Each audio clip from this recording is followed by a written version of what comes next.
เถระพระเถรานุเถระเจ้าคณะพระสังฆาธิการครูบาอาจารย์เจ้าที่เปิดวิทยุฟังอยู่ที่วัดที่ว่าเวลานี้ขอถวายความเคารพแสดงความนับถือท่านพระครูสุเมธธรรมเสวีเจ้าวาดวัดม่อนฤาษีผู้ร่วมสนทนาธรรมประจำวันนี้ด้วยความเคารพอย่างสูงครับ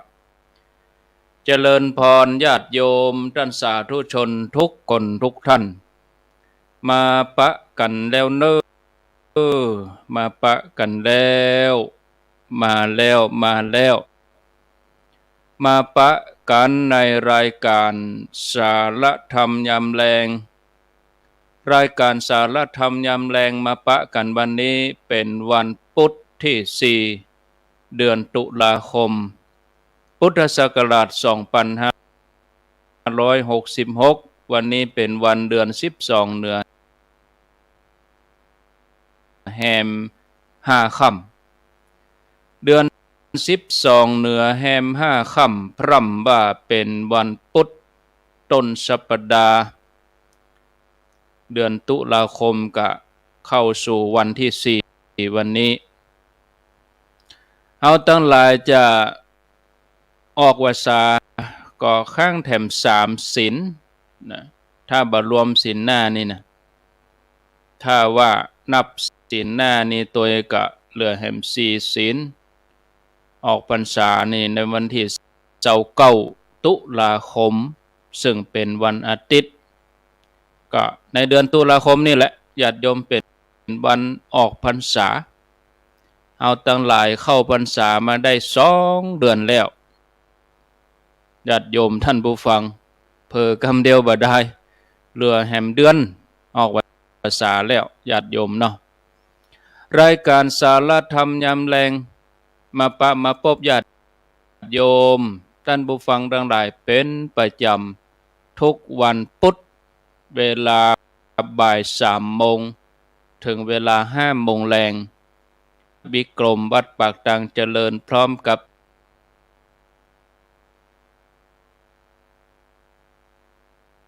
อาวาสวัดม่อนฤาษีร่วมสนทนาธรรมอุจาธรรมะให้กับศรัทธาญาติโยมต้องขออนุโมทนากับสถานีวิทยุคลื่นสัญญาณเชื่อมสัญญาณนำรายการนี้ไปไกลว่าใกล้อยู่ที่ไหนก็ฟังได้ญาติโยมรับฟังทางระบบอินเทอร์เน็ตออนไลน์รับฟังรายการได้ตึงภาพตึงเสียงติดตามที่ Facebook ของอาตมาภาพแล้วญาติโยมที่รับฟังทางสถานีวิทยุก็มีที่สถานีวิทยุคณะสงฆ์อำเภอฝางวัดพระบาทอุดม FM 100.25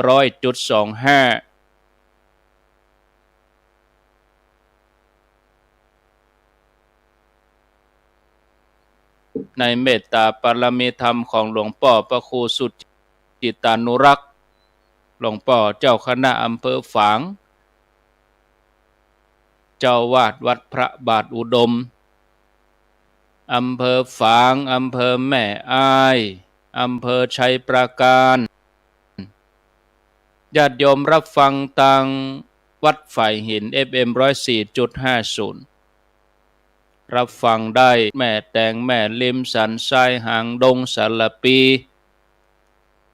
อนุโมทนากับญาติโยมติดตามตั้งแต่หางดงล่องไตมาญาติโยมก็ฟังที่ 89.50 บ้านทุ่งเรดิโอโดยป่ออุดมแม่เทียมวันพุทธวงศ์ 89.50 ญาติโยมรับฟังที่ห้วยตองซักจอมตองญาติโยมตั้งดอยหล่อตาลี่ล่องใต้ไปเวียงหนองล่องบ้านโฮงจอมตอง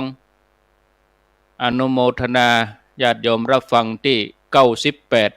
98.75 คลื่นธรรมะของชุมชนวัดห้วยตองซักญาติโยมติดตามฟังทางแม่แจ่ม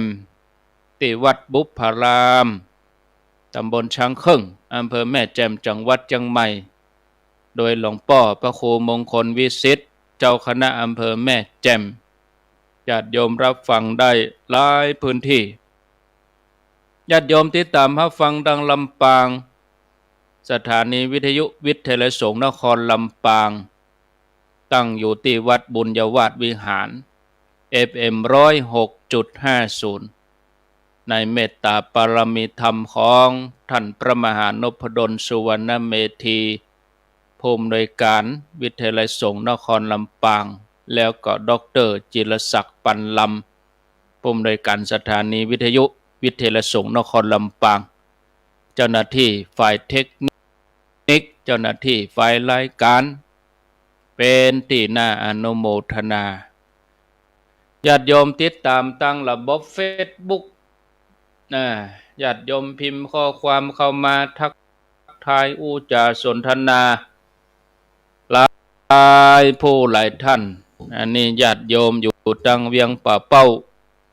ใจชื่อว่าเส้นทางบุญและญาติโยมชื่อบุญยืนกุออนี่อยู่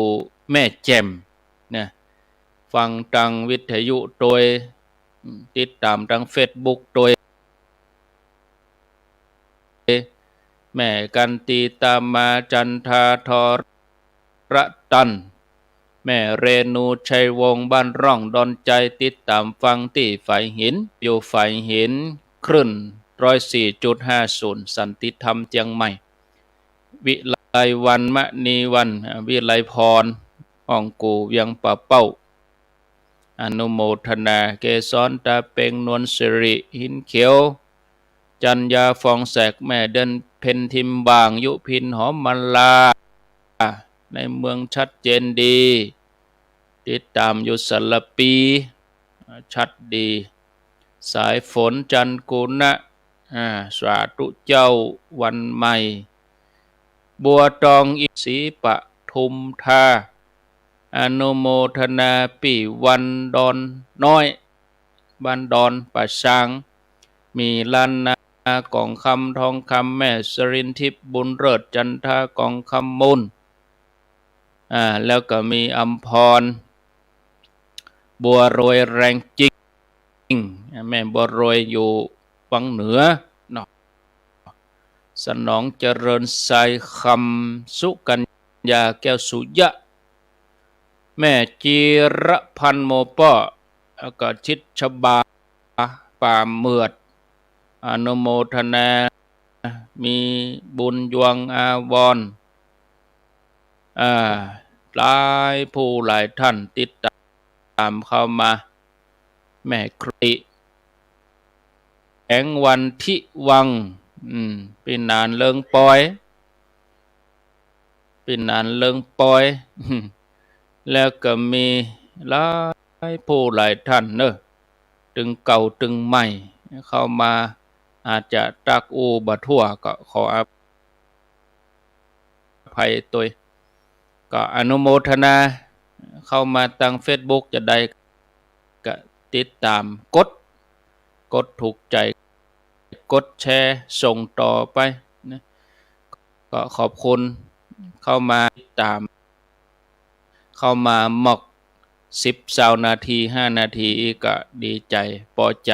เนาะมาปะกันแล้วบังเฮิได้ขาดแคลวเสียเวลาขอนิมนต์ท่านพระครูสุเมธธรรมเสวีได้ได้จ๋าพบปะกับศรัทธาญาติโยมวันนี้จะได้นำสาระธรรมะอันใดมาฝากญาติโยมก็จะได้นิมนต์ท่านหลังจากที่ต่างตนต่างฝ่ายต่างรูปต่างองค์ก็ติดธุระ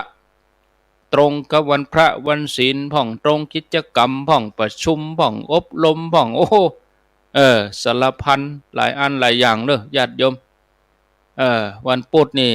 รู้สึกว่าห่างไปเกือบเดือนนะเฮาปะกันต้นเดือนกันยาหรอเหมือนว่าได้ปะเหี่ยววันเดียวอะฮะเหี่ยวพุธเดียวต้นเดือนกลางเดือนปลายเดือนนี่มันได้มาเลยปะเฉพาะพุธแรกของเดือนบอกกองพุธที่2พุธที่3พุธที่4ก็ตรงวันศีลฮะ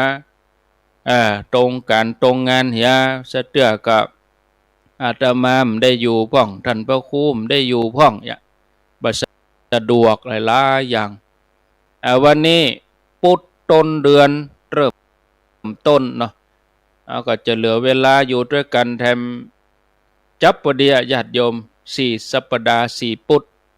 ปุดที่4ปุดที่11ปุดที่18ปุดที่25กำลังว่ำติดอย่างที่ไหนเนาะตลอดเดือนตุลานี่นะจนฮอดออกว่าษาปุดเนาะเพราะว่าช่วงนี้ก็จะเป็นช่วงใกล้การใกล้งานการกินการทานญาติโยมบางทีเปิ้นก็ทานสลักทานสังฆทานแล้วก็หลายวัดเปิ้นก็เกียมนะที่จะตักบาตรเทโวแล้วตักบาตรเทโวก็หน้ากฐินแล้วกฐินก็จะมีเข้ากรรมเนี่ยเนาะมันหลายกิจกรรมหลายอย่างแต่ละวัดแต่ละวากิจกรรมก็มีนักพอสมควรครับนิมนต์ครับท่านพระครูสุเมธธรรมเสวีได้พบปะศรัทธาญาติโยมครับขอนิมนต์ครับขอน้อมเอากุญแก้ว3 ประการมาเป็นที่จังที่เปิ่งที่ระลึกกราบคารวะครูบาอาจารย์ทุกรูปสวัสดีท่านอาจารย์ท่านพระครูอภิวัฒนวิกรมเจ้าของรายการสารธรรมยามแลงเจริญปอนคณะศรัทธาญาติโยมนี่วันพุธรายการของอาจารย์ชื่อว่ารายการสารธรรมยามแลงบ่ายแรงๆนี่บางคนก็เพลียการเพลียงานมาแต่มาเจ้าแหละบ่ายมาอาจารย์เคยว่าเป็นเวลาปรับเซียนไอ้เราคือว่ามันเหนื่อยการเหนื่อยงานมากหรือว่าทำภาระธุระอย่างนักมันแรงมันเพลียมันเหนื่อยถ้าบอกพักก็รับแต่อย่ามาสนใจธรรมะธรรมโมเนาะ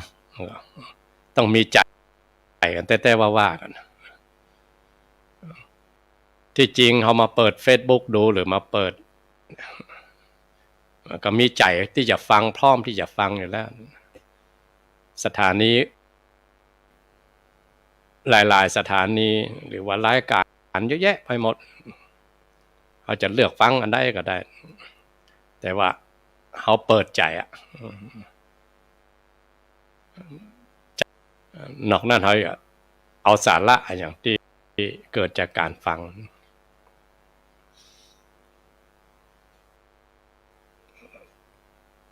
เลยวันนี้ถามอาจารย์ท่านว่ามีเขาจะอู้กันเรื่องอย่างย่านะครับท่านอาจารย์ว่ามันมีอย่างนั้นก็แล้วแต่ว่าจะว่ากันเถอะก็เลยนึกย้อนไปได้อ่านหนังสือมิลินทปัญหาพญามิลินตอนไปปะพระนาคเษนครั้งแรกพระนาคเษนนี่มันอยู่ในป่าหรอพญามิลินเป็นพระเจ้าอยู่หัวไปสนทนากับทุเจ้าตนใดทุเจ้าตนนั้นก็ก้านหมดพอเข้าทุเจ้ากาดเปิ้นเองเนาะเปิ้นก็เลยบ่สนทนาสักกรรมหลีกเลี่ยงอู้เรื่องอื่นไม่อย่าบ่สนทนากับพระเจ้าอยู่หัวคือพญามิลินสักกรรมเปิ้นเขามันกำง่อมมันว่าเวงกันนะจะไปหาทุเจ้าตนใดทุเจ้าตนใดก็บ่สนทนากับเปิ้นถามไล่วกไปวกมาเนี่ยเปิ้นก็เฮียนมานักเนาะจนทุเจ้าปุถุชนทั้งหลายก็ข้านเรื่องปริยัติธรรมกับพญามิลินอันนี้ได้ยินข่าวว่าเสนาอามาตย์ทั้งหลายท่านผู้รู้ทั้งหลายท่านบอกว่าเดี๋ยวนี้มีทุเจ้าหนุ่มตัวหนึ่งนะบ้านเขาก็ว่าครูบานะครูบาเปิ้นอยู่บนดอยป่ะตั้งสำนักปฏิบัติมีคนนับหน้าถือตานักท่านมหาราชเจ้าจะไปฟังธรรมกับไปสนทนาโอ้ไปเราไปยามิลินกับปาเสนาอามาตย์ขี่รถม้าขบวนจ้างขบวนม้าไปมันมีขบวนจ้างมีขบวนม้าไปพอถึงไปเจอหน้าพระนาคเษนก็ผมฟังอีล่าใครล้มเนี่ยเนาะจู่ๆก็ถามแล้ว พระคุณเจ้ากราบเหมือนกันเนาะเขาก็ลบเขาลบพระนั่นแหละกราบก็ถามพระคุณเจ้าชื่อหยังพระนาคเษนก็ว่าเขาตั้งหลายห้องอาตมาว่าชื่อนาคเษนนะ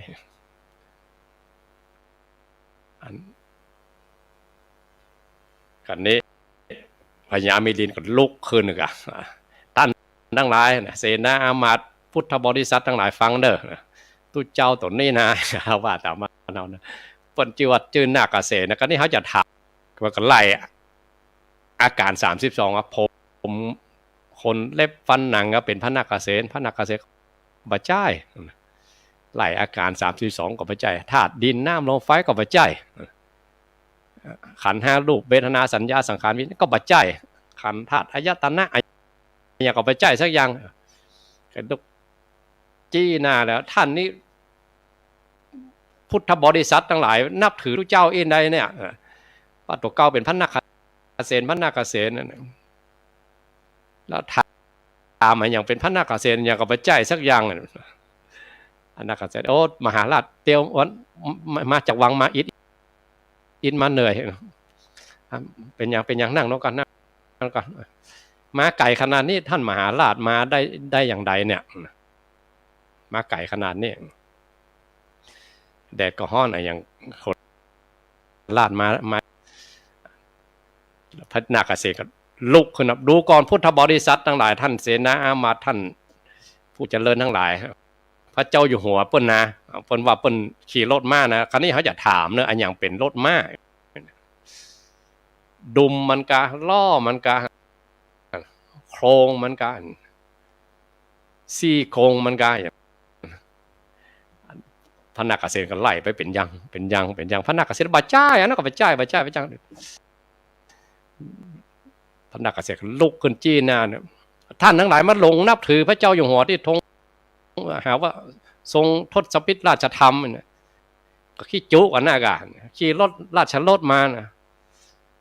อาตมาถามมันได้เป็นราชรถก็บ่จ่ายสักอย่างแล้วก็ขี้จุกันหน้ากันอันนี้อันพญามิลินถามมันนาคเษนก็ย้อนถามอันอย่างเป็นราชรถแล้วบ่จ่ายสักอย่างอันเดียวกันเนี่ยพระนาคเษนก็อันเดียวกันถ้าเขาได้เรียนเรื่องสมมุติกับปรมัตถ์หรือเรื่องอนิจจังทุกขังอนัตตาหรือคณะสัญญานะคณะสัญญาแปลว่าการรวมกลุ่มกันเป็นก้อนเป็นกลุ่มเป็นก้อนเนี่ยอย่าง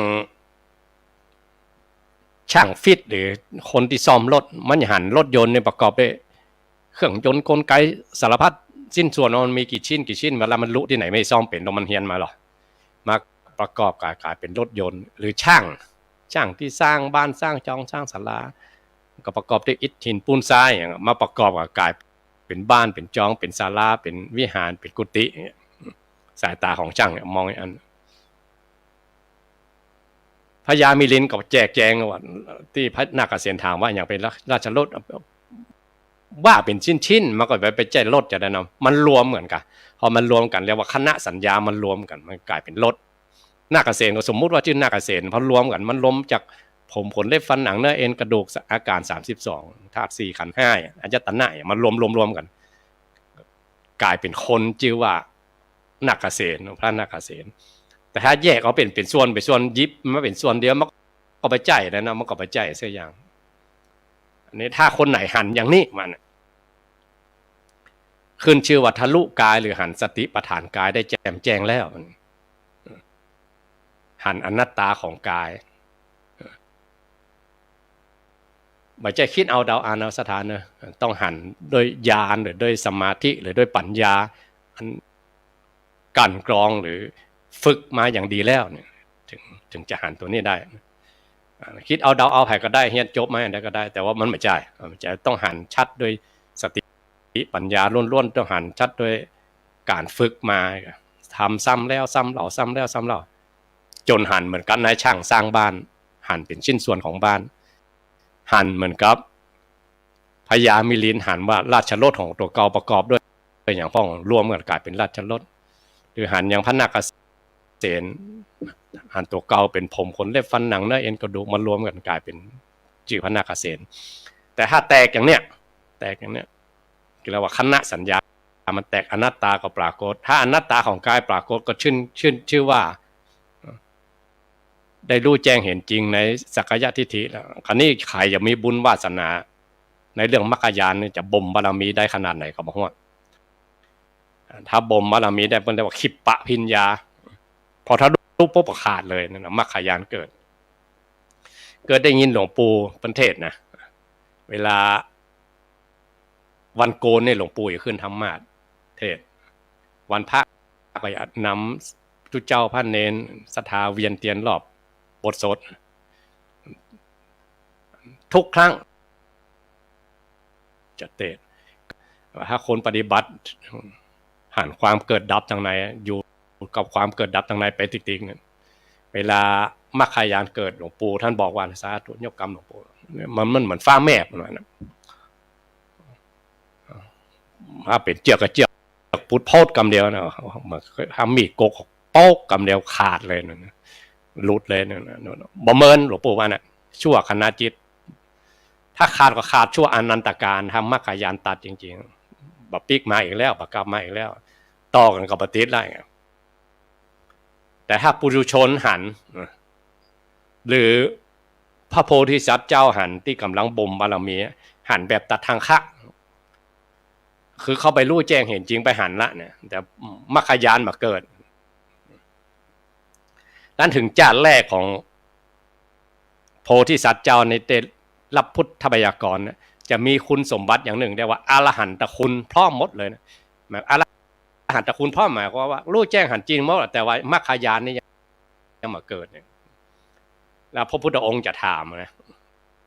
ถามโพธิสัตว์เจ้าที่ได้รับพยากรณ์ครั้งแรกนะถามก่อนที่พยากรณ์ว่าอยากเป็นพระพุทธเจ้าในอนาคตว่าถ้าอยากเป็นพระพุทธเจ้าต่อไปตั้งหน้าอันน่ะเหมือนกับโพธิญาณอยู่ใต้อเวจีมหานรกเธอไปมกอยู่หันซีส่งใครปลายแสนมหากัปจะเอาก่อนโพธิสัตว์เจ้าเอาหรือว่าท่านเนี่ยว่ายทะเลเพลิงข้ามโปนไปแล้วไปถึงฝั่งแล้วหันคนดังหลังจำเปาหลวงที่จักรวาลเต็มไปด้วยหลุมทานเพลิงเนี่ยจะเอาอันใดนะโพธิสัตว์เจ้าไว้ปีกมาแปลงเหือขนสัตวโลกไปถ้าใจเด็ดขนาดนี้เนี่ยพระองค์ก็พยากรณ์คือว่าอรหันตคุณพร้อมคือพระองค์บอกว่าถ้ากลับใจคือเป็นสาวกพระองค์เกิดขิปปะปิญญาได้ปฏิสัมภิทาญาณแต่รู้แจ้งหันจริงหมดนะหมายความว่าโลกวัฏสงสารนี่มันบ่ล่มสลายเพราะมันมีมรรคญาณไปตัดแต่ว่ารู้แจ้งหันจริงหมดแล้วทะลุกายเวทนาจิตธรรมอย่างทะลุหมดแล้วแต่ว่ามรรคญาณมาเกิดคนที่บรรลุธรรมของพระพุทธองค์เนี่ยคนที่บรรลุธรรมไม่เนาะมี3ประเภท1องค์สมเด็จพระสัมมาสัมพุทธเจ้านั้นตรัสรู้ชอบโดยพระองค์เองแบบมีให้สอนเนี่ยบ่มบารมีเองเป็นพระพุทธเจ้าเองสอนคนอื่นได้ตัว2พระปัจเจกพระพุทธเจ้าอันนี้ตรัสรู้เองแต่ว่าบ่มีบารมีเพียงพอที่จะดึงสัตวโลกทั้งหลายออกจากโลกวัฏสงสารได้เปิ้นไปของเปิ้นเอง3สาวกบารมีแยกออกเป็น2อย่างสาวกเนี่ยคือพุทธเวไนยอย่างหนึ่งกับสาวกใจใหญ่ปรารถนาว่าขอให้ได้เจอพระพุทธเจ้าได้ตรัสรู้หรือได้รู้ธรรมต่อหน้าพระพุทธเจ้าเป็นเอหิภิกขุอุปสัมปทาเป็นหรือถ้าบ่ได้บวชอย่างนั้นก็คือพุทธองค์ได้พยากรณ์ตัวเก่าว่าตัวเก่าได้เป็นพระอริยเจ้าต่อหน้าพระพุทธเจ้านะพระขีณาสพบรรลุธรรมต่อหน้าพระพุทธเจ้าอันนี้นี่เราว่าพุทธเวไนยอีกอย่างหนึ่งสาวกเวไนยคือท่านในกี่ปีว่าพระองค์วางศาสนาไว้ 5,000 ปีช่วงเนี้ยถึงแม้บ่มีพระพุทธเจ้าอยู่แต่มีคำสอน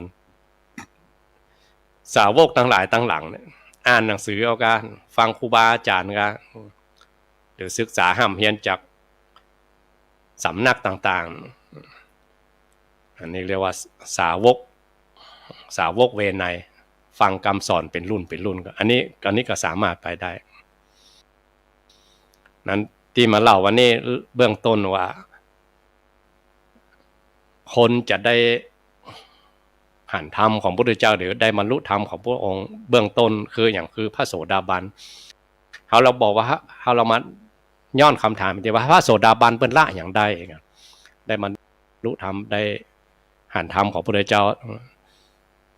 ลักสักกายทิฏฐิหมายใจยังจิตเนี่ยมาถึงเนี่ยจิตต้องพระอนาคามีมาก่อนถึงระดับจิตแต่พระโสดาบันละกายได้อย่างเด็ดขาดว่าหมายใจของเขาอย่างเปรียบเสมือนพระนาคเษนอุปมาว่ารัชรถของพญามิลินแยกชิ้นส่วนแล้วมันเหมือนใจรถ มันเป็นจราชรถมันประกอบด้วยชิ้นส่วนหรือว่าตัวของพระนาคเษนที่ว่าพระนาคเษนนั่นก็ไม่ใช่ตัวพระนาคเษนเพียงประกอบด้วยผมขนเล็บฟันหนังเนื้อเอ็นกระดูกมาประกอบกันกลายเป็นพระนาคเษนปราดเปิ้นสนทนากันเนาะพระนาคเษนก็โยมเลยวันน่ะได้ยินคำนั้นโยมคนมันจะย้อมกันมันน่ะย้อมกันตั้งแต่ไหนตั้งแต่อันพญามิลินว่ามีพี่ครูเจ้าตนหนึ่งเป็นปราชญ์เป็นบัณฑิตเป็นครูบาอาจารย์สอนธรรมอยู่ที่บนดอยมันเจออย่างเพื่อเจ้านาคเษนคนลุกคนปองเลยนั่นคนจะมีวาสนาเท่ากันเปิ้นบอกกลัวภัยเป็นพระเจ้าอยู่หัวเนาะอาจยาพระเจ้าอยู่หัวอาจยาพระเจ้าแผ่นดินบอกกลัวภัยพอได้ยินนาคเษนมันรู้สึกก็สยองในใจกลัวมันกลัวครูบาอาจารย์มันมีวาสนาเท่ากันมาตอนหลังมาพระนาคเษนพระพญามิลินก็ไปบวชกับพระนาคเษนแล้วก็ได้บรรลุธรรมกับมาฟังพระเลยต้ากันเลยพระเจ้าอยู่หัวต้าก่อนแต่ว่ายอมมันยอมแต่ใจลึกๆแล้วมันยอมตั้งแต่อยู่ในวังแล้วมันยอมแต่ว่าทำเป็นเก่งอวดกับครูบาอาจารย์ไปอย่างนั้นมันแต่ยอมกันไปแล้วเนี่ยคนที่ยังมีวาสนาเท่ากันมันสอนทำมันได้บอกอันใดก็ได้ใจว่าคิดเอาเดาเอามันได้ไปโดยสภาวะโดยก็เบื้องต้นนี่ก็พูดกันตัวอีกก่อนเนาะว่าเราฟังทำเรื่องตาลเรื่องศีลเรื่องอย่างมาเมินวันนี้ลองฟังเรื่องภาวนาฟังว่าคนที่เปิ้นภาวนาจะภาวนาอย่างหรือจะหันอย่างเข้าใจอย่างรู้แจ้งอย่างถึงจะได้ตัวคือคณะสัญญาของกายแต่ก็ได้รู้แจ้งเห็นจริงแล้วก่อนอนุโมทนาบุญกับคณะศรัทธาทั้งหลายเนาะอีกก่อนนิมนต์ท่านอาจารย์ครับครับศรัทธาญาติโยมได้รับฟังการได้อุจาสาระธรรมะเป็นเบื้องต้นโดยท่านพระครูสมเด็จธรรมเสวีเจ้าวาดวัดมนต์ฤาษีเป็นที่เรียบร้อยก็อู้ถึงเรื่องการสนทนาระหว่างพญามิลินกับพระนาคเษนอันนี้ก็มีปรากฏในธรรมเหมือนกันนะธรรมเมืองเปิ้นก็มีเอามาเทศน์ญาติโยมได้รับฟังความจริงแล้วคำถามของพญามิลินนี่มีนักมากมายนะถามตั้งแต่เบื้องต้นการได้ทำบุญทางเรื่องจิตทางเรื่องการปฏิบัติถึงสวรรคโลกถามหมดนะถามไปไขข้อสงสัยอย่างก็ไปถามพระนาคเษนพระนาคเษนเองเพิ่นก็ตอบได้ทุกประเด็นนะบางคำถามเพิ่นก็ถามมาเพิ่นก็โยนไปโยนให้พญามิลินเพิ่นได้กึดเองก็มีย้อนคำถามเก่านั้นเข้าไปก็มีนะญาติโยมหลายผู้หลายท่านก็ได้ติดตามฟังท่านพระครูได้อู้ถึงตะกี้ว่าเรื่องกายในการปฏิบัติธรรมตามแนวสติปัฏฐาน4เนี่ยก็ว่าสติปัฏฐาน4มี4ที่ฐานนะเวลาเราไปเข้าปฏิบัติเวลาหลวงปู่เปิ้นพระเดชพระคุณหลวงปู่พระพรหมมงคลหลวง ปู่ทองนี่เวลาเปิ้นฮื้อพระอาจารย์เปิ้นฮื้อขึ้นกรรมฐานนี่เปิ้นจะฮื้อท่องอ่ะเปิ้นจะฮื้อคนที่เข้ามาปฏิบัติท่องก่อนสติปัฏฐาน4อ่ะมีหยังพ่องเปิ้นจะฮื้อท่องละกายเวทนาจิตธรรมแล้วเปิ้นก็ว่าให้มะว่าเสร็จแล้วเปิ้นก็จะฮื้อเฮาว่าคนเดียวว่า กายเวทนาจิตธรรมเนี่ยจากนั้นหลวงปู่เพิ่นก็จะอธิบายไปเป็นข้ออันนี้ญาติโยมทั้งหลายได้รับฟังท่านพระครูเพิ่นอู้เรื่องกายคือละกายเข้าใจตัวนี้เขาก็จะมาสนทนากันในเวลาที่มีอยู่นี้เวลาตอนนี้ก็15:35 นาทีก็จะอู้กันไปจนถึงเวลาประมาณ16:20 นาที หรือว่า4:20ถ้าญาติโยมมีคำถามก็หลังจากที่อาตมาภาพเขาได้สนทนากันแล้วก่อนเลย4:20ไปแล้วก็ญาติโยมเขาก่อยโทรมาช่วงที่สนทนานี่ก็บ่ต้องกดโทรมาเตื้อถ้าอาตมาบอกว่าโทรมาได้ถ้าบอกเบอร์โทรมาได้ก็ก้อยโทรมาเมื่ออันถ้าญาติโยมโทรมาตอนนี้มันก็จะขาดอรรถรสมันจะตัดตอนมันจะขาดช่วงไปเนี่ยบางท่านบางคนก็อยากจะโทรแต่ว่ามันขาดช่วงไปถ้าว่าบ่เปิดสายก็บ่ฮู้ว่าไผฟังอยู่มันก็ไล่หากันเนาะญาติโยมบางท่านบางคนเพิ่นก็อยากสนทนาคือกำลังใจแจ้งผลการรับฟังอันนี้ก็เอาไว้หลังรายการครับขอนิมนต์อาจารย์ท่านพระครูสมเด็จธรรมเสวีได้ร่วมสนทนาในเรื่องของการปฏิบัติในแนวสติปัฏฐาน4ที่ว่าฐานกายตัวเนี้ยอันเดียวกันก็ครับสักกายทิฏฐินี่ก็ครับขอนิมนต์ครับสมาธิเนาะเกิดได้ปฏิบัติกันหลวงปู่ หลวงปู่เพิ่นสอนตั้งแต่บัดได้บวชมาเลยครับพอเรียนจบอันที่หลวงปู่สอนนั้นเฮาบัดได้บรรลุธรรมแต่เรียนจบภาคทฤษฎีเนาะแล้วก็หลวงปู่ก็บวชเนรเดือนแล้วก็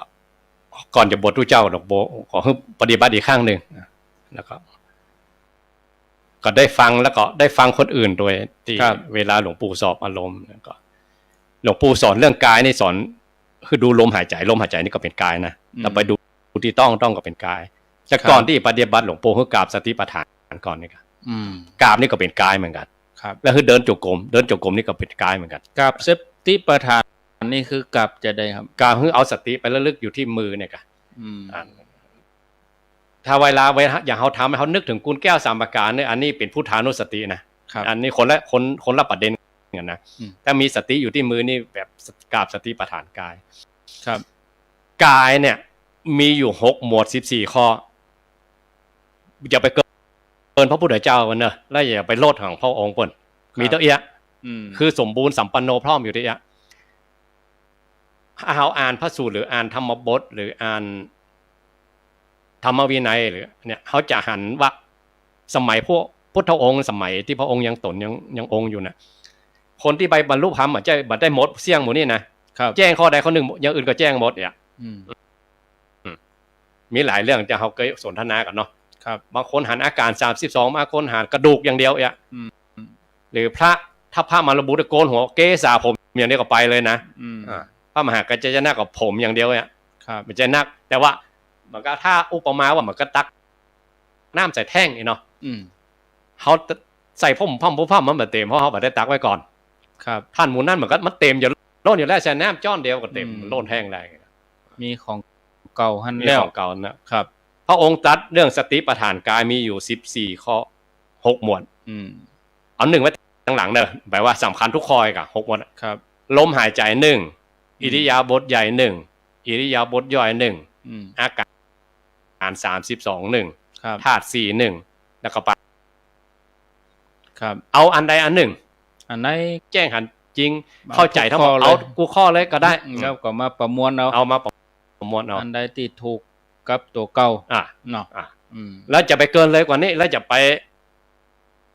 จะไปอันอะไรก็จะไปโลดของพุทธองค์บ่น ครับบ่ต้องแพ้ครูเองอ่ะครับอย่างลมหายใจเนี่ยครูบาอาจารย์ทักอาจารย์ทั้งหลายที่เปิ้นศึกษาช่ำชองมาอย่างเยี่ยมยอดเนาะอันหลวงปู่พวกเขาทั้งหลายเนี่ยเปิ้นเอาลมหายใจนี่เปิ้นเอาไว้ที่ต้องมันแต่สำนักที่ทางอีสานนี่เปิ้นเอาไว้ที่หูดังเองมาเขาก็ไล่ลมที่หูดังหน้าอกต้องอันนี้อย่างใดก็ได้ขอให้มันไปเกี่ยวข้องกับลมหายใจด้วยครับแล้วท่านอุปมาในวิสุทธิมรรคท่านอุปมาว่าเหมือนกับคนสาวน้ำพุ่งอาจารย์เคยหันน้ำออกครับเปิดสาวน้ำพุ่งลงไปกับตักน้ำตาขึ้นมากับลากขึ้นมากับเทน้ำทิ้งครับดูลมหายใจก็อันเหมือนกันลากน้ำพุ่งลงไปเหมือนกันลมหายใจเข้าไปปล่อยเจือกลงไปถึงที่ต้องหมดครับพอมันอยู่ได้สักกรรมมันอยู่ไม่ได้หรอกมันต้องมันก็เขาสาวเจือกขึ้นมาก่อนครับเอาเทน้ำทิ้งไปเองอันนี้อีกอย่างหนึ่งอุปมาว่ามันก็เปิดสูบลมคนโบราณเวลาไปตีมีดในช่างเล็กนะครับเปิ้นห้องไอ้เสาเองเต่าเสาเนี่ยครับลากเต่าเสาเนี่ยเวลาสูบลมเป็นลากหรอลากกันเต่าเสาเนี่ยลากคือมันหันลากออ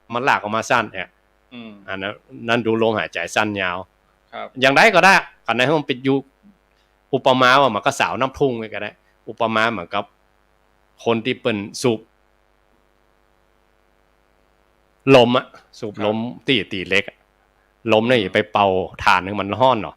มันร้อนมันเพิ่มความร้อนขึ้นมาเล็กก็อย่าแดงเดี๋ยวไปตีได้ง่ายครับอันนี้เรื่องลมหายใจให้อุปมาว่ามันก็คนสาวน้ำพุ่งขึ้นมากับมันก็คนเปิ้นจักสูบลมที่ตีมีดลมหายใจหนึ่งอิริยาบถใหญ่เนี่ยอย่างคือยืนเดินนั่งนอนเนี่ยนะบัดต้องไปเกินที่พระองค์บอกนะยืนกับหัวว่ายืนนั่นน่ะมันมีตัวหัวตัวมันก็เขาออกไปกลางแดดเขามีเงาเอกถ้าเขาอยู่ในห่มเงามีนะครับตามธรรมดาปุถุชนทั้งหลายบัดได้ยินคำสอนของพระอริยเจ้าหรือบัดได้ยินคำสอนของครูบาอาจารย์เนี่ยเหมือนกับเขาอยู่ในโฮงอยู่ในที่มันมีตะวันเตียวก็เตียวไปจนนั่นแต่ถ้าคนได้ยินคำครูบาอาจารย์หรือคำพระอริยเจ้าหรือได้ศึกษามาเหมือนกับคนอยู่กลางแดดเตียวแล้วเงามาว่าคนที่อยู่กับอิริยาบถยืนเดินนั่งนอนเหมือนกับมันมีเงาห่ำตัวมันเดินเท่ากับเดินตัวนั่นตัวติดกันไปมันอย่ามี3ตัววิธีปฏิบัติอาตาปีสัมปชัญโนสติมาเนี่ยอาตาปีทำมันจนเล่าร้อนเพียรทำไปมันจะไปทำธรรมดานะทำแล้วมันจะเดือดร้อนอย่างเดือดร้อนกิเลสมันเดือดร้อนจนเอาเตะแล้วก็ต้มน้ำเนี่ยฮอตต้มมันก็เดียวไม่เดือดละเอาเตะถ้าคนไหนปฏิบัติถ้ามันเดือดร้อนแสดงว่าอาตาปีอย่ามาเกิดมันจะมีมารมาขวางเพราะมันเป็นสปะมันจะเดือดร้อนมามันยอมมันมายอมเพราะโลกวัฏฏะสงสารทั้งโลกนี่เป็นของมันหมดนะครับท่านอุปมาว่าตอนที่เจ้าชายสิทธัตถะนั่งใต้ต้นโพเนาะเป็นมหาสัตว์เจ้าจะไปต้ามันว่าถ้าเราบัดได้บรรลุธรรมเราจะบรรลุตายเป็นตายกระดูกเลือดเนื้อจะเหือดแห้งหายไปก็อย่าบรรลุนะชีวิตเป็นเดิมพันแผ่นดินกระเทือนเลยมันจะเอาตายเต้นเนาะโยกกองทัพมาน้อมก็จะตายตรงนี้ท่านอุปมาว่าจ้างเดี๋ยวมันขี่นะครับสองตีนแน่มาอยู่ใต้ต้นโพนะที่มาพบพระองค์สองตีนหลังมันอยู่พรหมโลกครับคำอุปมาว่าควบมันควบ5 ขาควบทั้งโลกวัฏฏะสงสารนี่เป็นของมันหมดแล้วเจ้าชายสิทธัตถะนี่เป็นไผมาต้ามันนี่จะหนีออกจากอำนาจของมันนี่เนาะแต่พระองค์ไปได้พระองค์ไปเพราะโดยบารมีที่พระองค์สั่งสมมานะครับพระองค์ไม่ใช่อ้างอย่างนั้นอ้างบารมีที่เขาทำมาครับก็กลายเป็นแม่ธรณีบีบมวยผมมาอันนั้นคือบารมีที่พระองค์สร้างมาอำนาจมันมีขนาดนั้นอาตาปีต้องทำมาจนมันเล่าร้อนสัมปชัญโนอย่างยืนเดินนั่งนอนเนี่ยเขารู้สึกตัวอยู่ที่ไหนสติมาก็สติประกำหนดที่หั่นไม่ใช่สติมาก่อนนะสติมาต้องมาตัวก้นบางคนถ้ามันมี2ระดับเนาะ ระลึกก่อนทำก่อนพูดก่อนคิดนี่อย่างนะแต่ถ้าถึงขั้นปฏิบัติต้องอาตาปีเพียนจนเล่าร้อนสัมปันโนคือหุกสึกตัวอยู่ที่ไหนสติมาก็เอาสติประกำหนดที่หั่นเองครับอันนี้เรียกว่าอิริยาบถใหญ่อิริยาบถย่อยคือมันดิ้นที่หนังมันต้วงที่ไหนก็เอาเงาไปอยู่ที่หั่นเองอ่ะถ้าอิริยาบถเนี่ยมันเอาการยืนเดินนั่งนอนเอาตัวใหญ่หรอครับให้ยึบอิริยาบถย่อยนี่มันต้วงที่ไหนมันขยับที่ไหนก็ย่อยไว้แหมเองอ่ะลมหายใจ1อิริยาบถใหญ่1อิริยาบถย่อย1อาการ32ดูอาการ32นี่อันสัตวโลกจะพิจารณาปัจจ่างไงเนาะพระองค์เลยอุปมาเหมือนจัน1ครับว่าคนไหนจะพิจารณาอาการ32พิจารณาเหมือนกับเกษตรกรเตถุงไผ่เกษตรกรเวลาเปิ้นจะเก็บธัญพืชอย่างต่างๆเปิ้นจะใส่ไว้เป็นถุงอย่างอันนี้ถุงข้าวโพดถุงข้าวฟ่างถุงข้าวเปลือกถุงข้าวสารเป็นถุงโบราณพวกนี้เนาะครับเก็บเจือไว้แล้วอยากจะฮู้มันเป็นอย่างก็เตล่ะเตทอคออันนี้ข้าวโพดเนี่ยอันนี้ข้าวฟ่างเนี่ยนี่ถั่วเนี่ยงาเนี่ยเป็นยังดูอาการ32เหมือนกันเตดูอะเตเหมือนกันจิตเตียนพระนาคเกษมครับพญามีดินเปโตกันนะครับแยกสิ้นส่วนถ้าแยกสิ้นส่วนได้เตเหมือนกับคนที่เปิ้นเตถุงไทยครับและอันนี้จะฮู้แจ้งเห็นจริงในฐานกายของข้อกายคตาสติตัวจิตนี่เป็นตัวกำหนดอันไปเตตอนแรกคิดเอาเดาเอากันนะเป็นบริกรรมภาวนาหรือบริกรรมนิมิตหรอครับบริกรรมนิมิตหรือบริกรรมภาวนาเนี่ยคือโมเมว่าเอาเองคิดเอาเองว่าไว้นะวิปัสสนึกว่าจริงบ่จริงผมว่าเอาอย่างแบบมันมีอีหรอครับว่าเอาเข้าก็อย่างอันนั้นตอนแรกเนี่ยบางคนบอกเข้าใจนะว่าเอาเองก็เกิดออกกับแม่นนะว่าเอาเองนั่นนะไผ่อย่าไปโจ้โล่ไปรู้แจ้งเห็นจริงมัน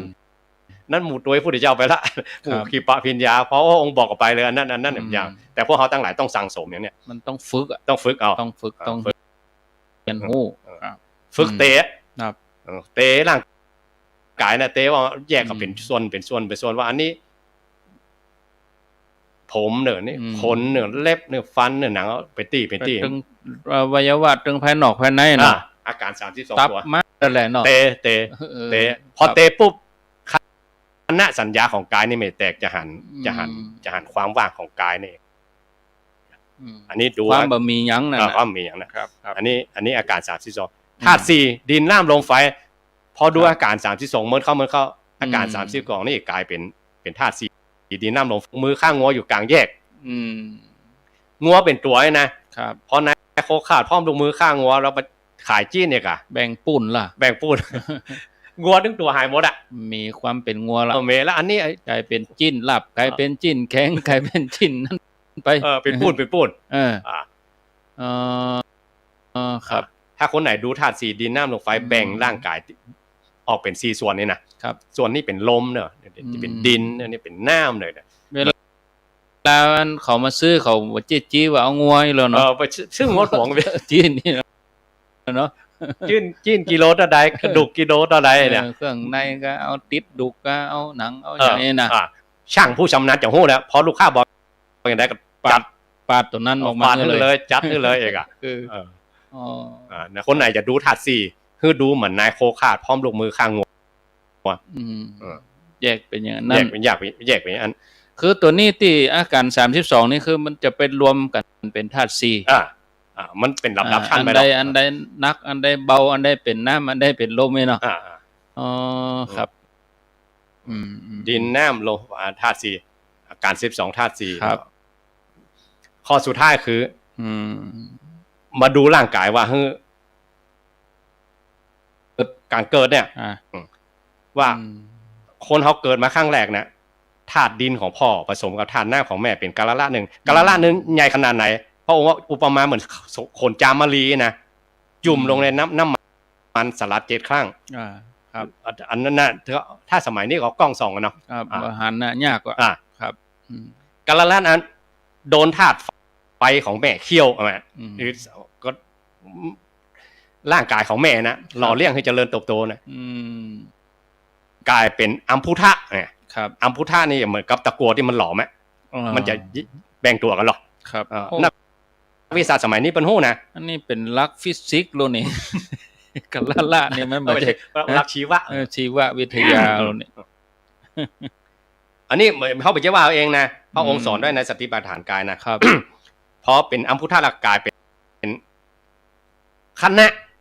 เป็นเปสีก่อนเปสีคือเป็นก้อนเลือดก้อนเนื้อเป็นก้อนออกมาอย่างที่คนบอกว่าคนที่ทำแท้งเดี๋ยวพ่อแม่อันนี้ก็แม่ผาเลิศมาหน่อยเนาะครับผาพุ่มผ้ามันอันนี้ก็แท่งไปแล้วตกเลือดตกยังออกเนี่ยอันนี้ว่าอันบัลลวังคันดอกเก่าไอ้เนาะหลังจากนั้นเปสีก็เจริญเติบโตเป็นคันนะครับเป็นก้อนเลือดคันนะเจริญเติบโตเป็นปัญจสาขาแยกออกเป็นส่วนห้าสาขานี่เป็นปักกิ่งปักก้าน5ปุ่มหัว1มือ2เท้า2 5ใหญ่โวยนะเนาะพอเป็นวัยรุ่นก็เป็นวัยเท่าวัยเท่าแล้วก็ช่วงระหว่างเนี่ยพระองค์2เล่นมรณานุสตินะคือพญามัจจุราชเอาไปได้ทุกเมื่อมันนะช่วงระหว่างเดินทางเนี่ยบ่ฮึประมาทช่วงระหว่างตั้งแต่อันอยู่ในต้องไปถึงจนเท่าเนี่ยครับบ่มีนิมิตบ่มีเครื่องหมายบ่มีอันอย่างเวลาบอกด้วยสาเหตุใดที่ไหนบ่ฮู้เนี่ยพญามัจจุราชสามารถจะเอาไปได้ทุกเมื่อถ้าเวลามาถึงตายจริงๆนะพระองค์ก็สอนเรื่องปาชาเก้าหรือเรื่องอสุภะ10เนี่ยครับพอตายลมหายใจหรือความเคลื่อนไหวดินน้ำลมไฟหรืออิริยาบถต่างๆเนี่ยมันสงบหมดเลยเพราะว่าธาตุลมมีรักษาแล้วหรอธาตุลมไปแล้วลมหายใจอ่อนไปลมหายใจขาดลมหายใจขาดอันนี้ธาตุลมไปไฟไออุ่นในร่างกายนี่ตัวไปนะเพราะมันมีธาตุลมรักษาหรอเมื่อธาตุลมก็ไปแล้วธาตุไฟก็ไปแล้วในธาตุหน้าไม่เน่าแหละมันเน่ามันก็เบ่งร่างกายออกมาปองแหละธาตุดินอย่างมันก็จะเปื่อยแล้วหนังมันก็จะเปื่อยนักธาตุหน้าเวลามันเน่ามันจะพุทธออกตามทวารทั้ง9น่ะตา2หู2จมูก2ปาก1ทวารหนักทวารเบาเนี่ยธาตุน้ำที่มันเน่าทั้งไงมันจะปองอืดขึ้นมาผิวที่มันงามนี่บีไม่กลายเป็นอันนี้มันเป็นหนึ่งในอสุภะนะหลังจากนั้นก็แมงโงนอย่ามากินเอกอะแมงโงนอย่ามากินมันไข่ไปนะมันไข่ตั้งแต่แมงโงนไข่ขางเนาะพอไข่ไปแล้วก็เป็นตัวนอนมากินครับเอากินแล้วอีแห้งอีกามมาจิกล่ะจิกแล้วก็อันนี้หมาบ้านมาในหมาจิกจอกลากล่ะลากออกไปปิดชิ้นนะครับกินกันนี่กะเดือกกระดูกมันยังติดเอ็นอยู่นะเมินไปเอ็นมาก่อนเน่าเอ็นมันก็จิ้นก็แห้งไปวันเดือนลงไปอันฝนตกแดดออกอย่างพอมันร้อนมันเย็นเนาะกระดูกมันก็พุไปก่อนถ้าในที่สุดโลกจักรวาลเนี่ยว่าแตกสลายไปหมดครับเมื่อตัวเก่ายังไม่ใจเป็นพระนานยังไม่ใจเป็นพระได้เจ้าเนี่ย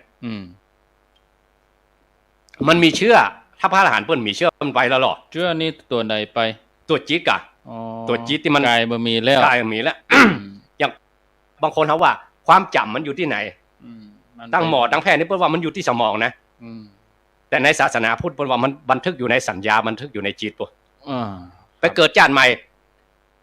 ทั้งที่สังขารร่างกายมันโดนเผาไปแล้วทำไมพระพุทธองค์หรือตัวอรหันต์ตาเจ้าเปิ้นระลึกชาติได้มันไปเก็บไว้ที่ไหนนะกะ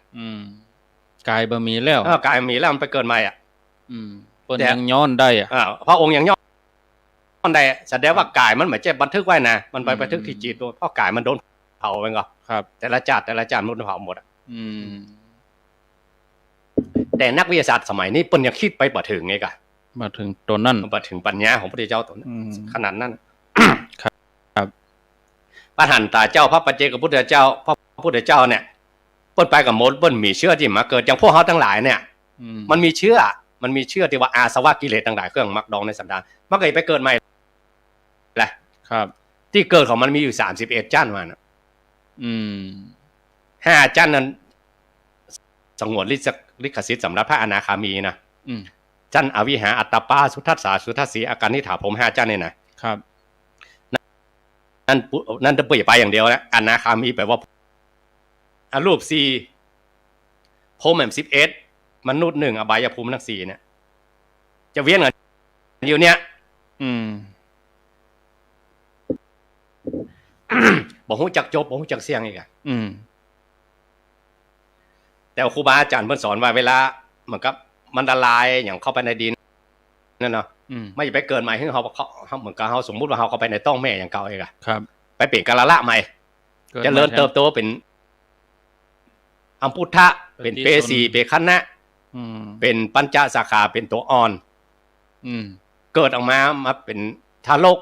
แล้วอ่อนน้อยอ่อนไว้กลางคนไว้ผู้เฒ่าแล้วก็ตายก็อาการของอสุภะ10หรือ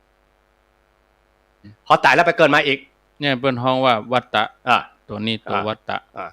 คือพิจารณาอย่างเนี้ยเดี๋ยวให้พิจารณาป่าช้าเก่าที่แบบอย่างเนี้ยเอาจุดมันห้องจ้ากอยู่ในใจว่าอันน่ะครับ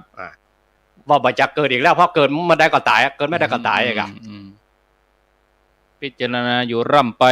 ปอาตาปีครับเอาจุดมันเล่าล่อนะจุดมันห้องจ้ากอ่ะคือได้หันความเกิดดับหันความเกิดดับแล้วก็หันหน้าตาแต่ว่าพวกเฮาทั้งหลายบางทีเฮาว่ามันพิจารณากรรมเดียวเอาใกล้แล้วเบื่อแล้วเอาละอ่ะมันกรรมเดียวยุดตึงหันมันเบื่อบ่เบื่องั้นแบบตลอดหลวงพ่อเพิ่นบอกว่ามันเบื่อบ่แต้มันเนาะมันก็ปิ้งมาทำไมครับอันนี้คือตัวกายอย่างอื่นมันเลิกลงไปครับถ้าเฮาบรรลุกายหรือเขารู้แจ้งเห็นจริงในกายเนี่ยสูงสุดคือได้บรรลุธรรมของพระพุทธเจ้าขั้นแตกเลยนะสามารถจะละกายได้อีกครับกายนี่มีอย่างที่บอกเนาะศรัทธาจะท่องไว้หรือจดไว้ก็ได้เนี่ยลมหายใจ1แค่ก่อนหลังกันนะครับถ้า1 2 3เนี่ยเรียงตามลำดับหรอกเอา1ไว้ตั้งหลังหมายความสำคัญทุกข้อพยายามพิจารณาข้อใดก่อนก็ได้พิจารณาข้อใดหลังก็ได้ลมหายใจ1อิริยาบถใหญ่1อิริยาบถย่อย1อาการ32 1ธาตุ4 1ละป่าช้า9 6หมวด14ข้อครับเอาอันนี้เองอ่ะอันนี้เกิดขึ้นมาแหมหน่อยกายฐานกายถ้าเขาสามารถพิจารณาได้นี่เข้าถึงธรรมะชั้นต้นกะครับชั้นต้นเบื้องต้นเนี่ยด้านต้นคือพระโสดาบันถ้าถึงพระโสดาบันบอนนี้ต้องมีไหบอกแล้วพระองค์บอกเป็นนิยตบุคคลแล้วตกกระแสไม่ไหลไปคนเดียวแล้วกันนั่นครับจะอยู่ก็จ้างมาอยู่ก็จ้างเพราะว่าแล้วเหมาะสมแล้วพนาเนาะครับนั่นมาอธิบายมันโยมไข้หัวเอาบอกแบบปริยัตินี่กะว่าพอปริยัติมอกหอมปากหอมคอถ้าเขาบัดแตกกายหรือเขาบัดทะลุกายเนี่ยนะเวทนานี่มันเหมือนกับมันโดนกำแพงกันมันจะยากครับมันต้องมาอาศัยปัจจุบันมันบังไว้มันต้องอาศัยปัจจุบันธรรมเข้าไปแหมจั่นเนี่ยถ้าเป็นปริยัตินี่เปิ้นแปลว่าอย่างครับแปลว่าการเสวยอารมณ์เวทนาว่าการเสวยอารมณ์บ่ใช่ว่าอันที่เขาว่าสุขเวทนาทุกขมะสุขายะเวทนาอันที่เอาส่วนภาษาพระไปแต่ถ้าภาษาบ้านเขาหน้าเวทนาหน้าอินดูอันนี้ปัจจัยนะนี่ภาษาชาวบ้านเนาะคนละอันโอ้หน้าอินดูโธ่เวทนาสงสารทำไปใจด้วยกันแล้วก็ถ้าจะแปลว่าความรู้สึกก็ได้ก็ได้รู้สึกก็ได้หรือว่าครับที่มันมี3อย่างอ่ะถ้าม่วนก็ว่าสุขเวทนาถ้าบ่ม่วนก็ทุกขเวทนาถึงบ่ม่วนบ่สุขบ่ทุกข์มันอยู่บ่ได้มันมาสุขายะเวทนาเอาเหมือนกับลูกตุ้มนาฬิกาก็แล้วกันครับมันเบี่ยงซ้ายเบี่ยงขวาหรือมันอยู่ที่เก่าอ่ะได้ก็ได้ได้ก็ได้ถ้ามันเบี่ยงไปด้านขวาหมายความมันสุกไอ้เนาะเบี่ยงไปด้านซ้ายมันตุกไอ้เนาะมันนิ่งอยู่บ่ได้นะก่อนเรียกว่าเฉยๆมันต้องไปเป็นลำดับนี่ก็ครับเวลาเปิ้นปฏิบัติลงล็อกของมันจะลงล็อกของมันบางทีเปิ้นมาพร้อมกันเลย อ๋อ เวลาเขาฝึกนะเขาฝึกกับ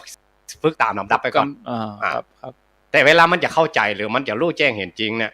ตัวใดบ่ฮู้เนี่ย เกิดก่อนเกิดหลังมั่วเนาะแม้แต่ตัวละหันตาธรรมดาก็บ่ฮู้นะว่านะครับ ว่าอันใดอย่ามาก่อนมาหลังเนี่ยมีแต่องค์สมเด็จพระสัมมาสัมพุทธเจ้าท่านนั้นจะฮู้ครับทำเหล่านี้นะ ว่า อืม บุคคลนี้จะได้ทำด้วยอย่างจะมาก่อนอย่างจะมาลุ้นเนี่ย ครับอย่างต่าง ครับ ๆมันโคตรมันเกลียดก็มันบ่สบายกะมันจิตที่มันฮู้อยู่เนี่ยแล้วเขาสามารถจะแทงทะลุจิตเข้าไปได้ก่อนอีกอะถ้าข้อปฏิบัติมาเนี่ยมันจะยากตอนเนี้ยถ้าเขาบัดทะลุกายไม่เป็นแทงทึบอ่ะ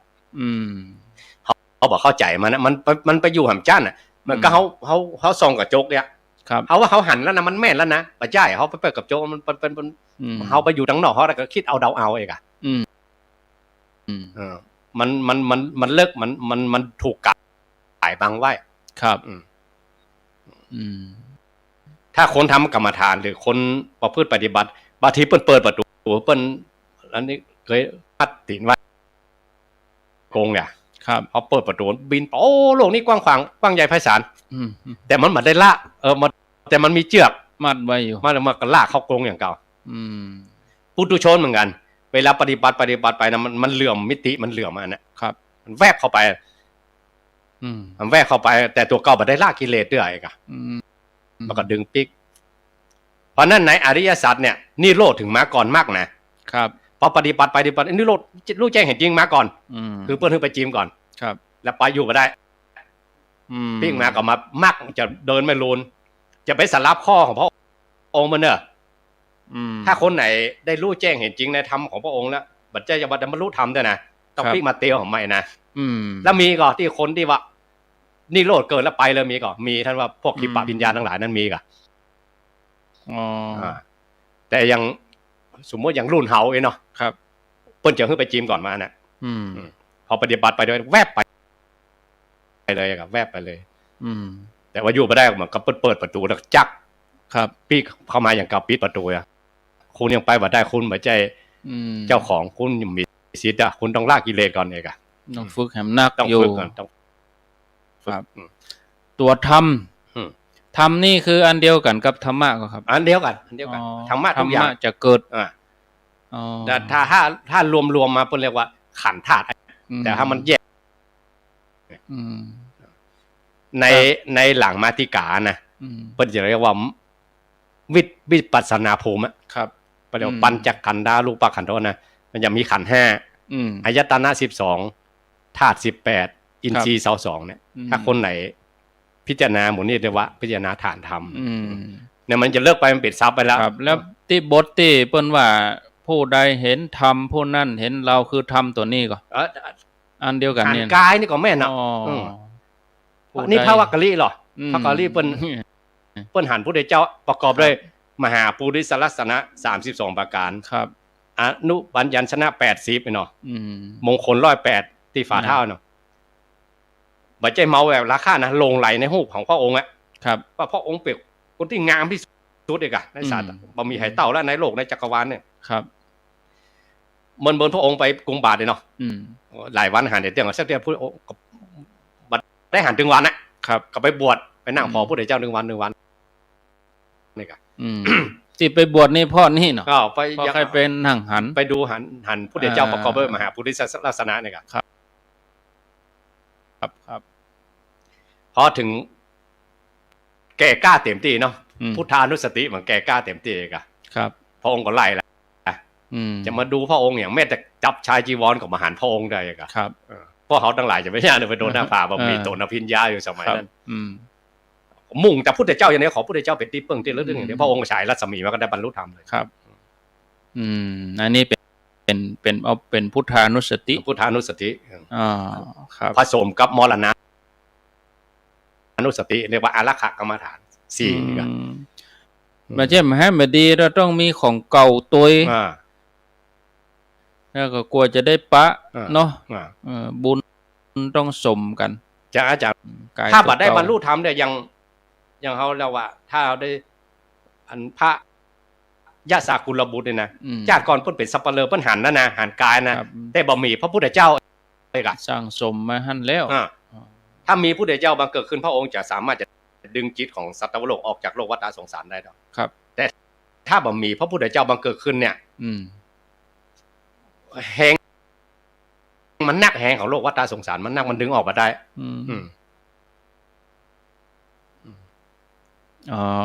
สวรรค์พรหมถ้าบัดได้บรรลุธรรมแต่เมืองมนุษย์ก่อนนี่นะครับพอไปขึ้นสวรรค์จันทร์พรหมจันทร์เทวดามันออกมาได้สักกายทิฏฐิมันละเอียดแล้วมันละเอียดมันมีกายหยาบมันมีผมขนเล็บฟันหนังเนื้อเอ็นก็ได้เมื่อพิจารณาฐานกายมาได้ก็มหันนะมันมหันนะมันเป็นทิพย์อะครับต้องมีระดับพระพุทธเจ้ากันนะจะดึงจิตเทวดาทั้งหลายพวกนี้ออกจากโลกวัฏสงสารได้ครับแต่มนุษย์นี่มันตุกนักหูมันหันดูมันตุกเพราะมันมีผมขนเล็บฟันหนังเนี่ยมันมีอากาศที่สังขารเนี่ยสังขารเป็นที่ตุกเป็นที่เกิดแห่งตุกหันธรรมไม่ใช่หันอย่างหันตุกนี่นะหันตุกของสังขารเนี่ยนะเรียกว่าหันธรรมนะครับไม่ใช่หันสุกนะโอ้ม่วนอกม่วนใจได้หันธรรมะอะไรอย่างใจกะอันนี้ก็มีเรียกว่าประเภทสุขาปฏิปทามีความสุขเนี่ยเพิ่นสร้างบุญมานักก็มีครับแล้วก็ขิปปะพิญญาด้วยนะครับก็ฮู้เว้ยด้วยบ่ต้องปฏิบัติลำบากอย่างบ่ต้องยากต้องเย็นอย่างกับบ่ต้องทนทุกข์ทรมานก็กับสังขารร่างอันนั้นก็มีทุกขาปฏิปทาแต่บางคนทำแบบทุกบางอย่างได้จ่ายก็มีแล้วอย่างเดียวนี้สมัยเดียวที่ออกข่าวมาบรรลุเหรอนี่จะมีบรรลุแล้วอย่าโป้นโลกแล้วจึงมีข่าวออกมานะนั่นก็บรรลุบ่โหอันนี้มีแต่องค์สมเด็จพระสัมมาสัมพุทธเจ้าเท่านั้นครับถ้าพวกเขาต่างหลายต้องเอาบรรลุไปบรรลุมาตำรวจเรากระจายมือใส่บรรลุไปก้านกระจายมืออันนึกถึงตุลุงทองเลยแตงไฮโลก่อนดิครับแต่ก้านกระจายมือบรรลุว่าตัวเก่าเป็นพญาเจ้าเมืองไอ้ไผเป็นยับก็บ่ได้ตึ้งไผตึ้งบ่กล้าเข้าเนาะตำรวจคนหนึ่งถ้าอย่าใจไหวพริบหน่อยก็ถอดอาวุธถอดอย่างหมดนั่งคุกเข่าขอเดชะอย่างนั้นปกครองมันสวดดาเปียแขน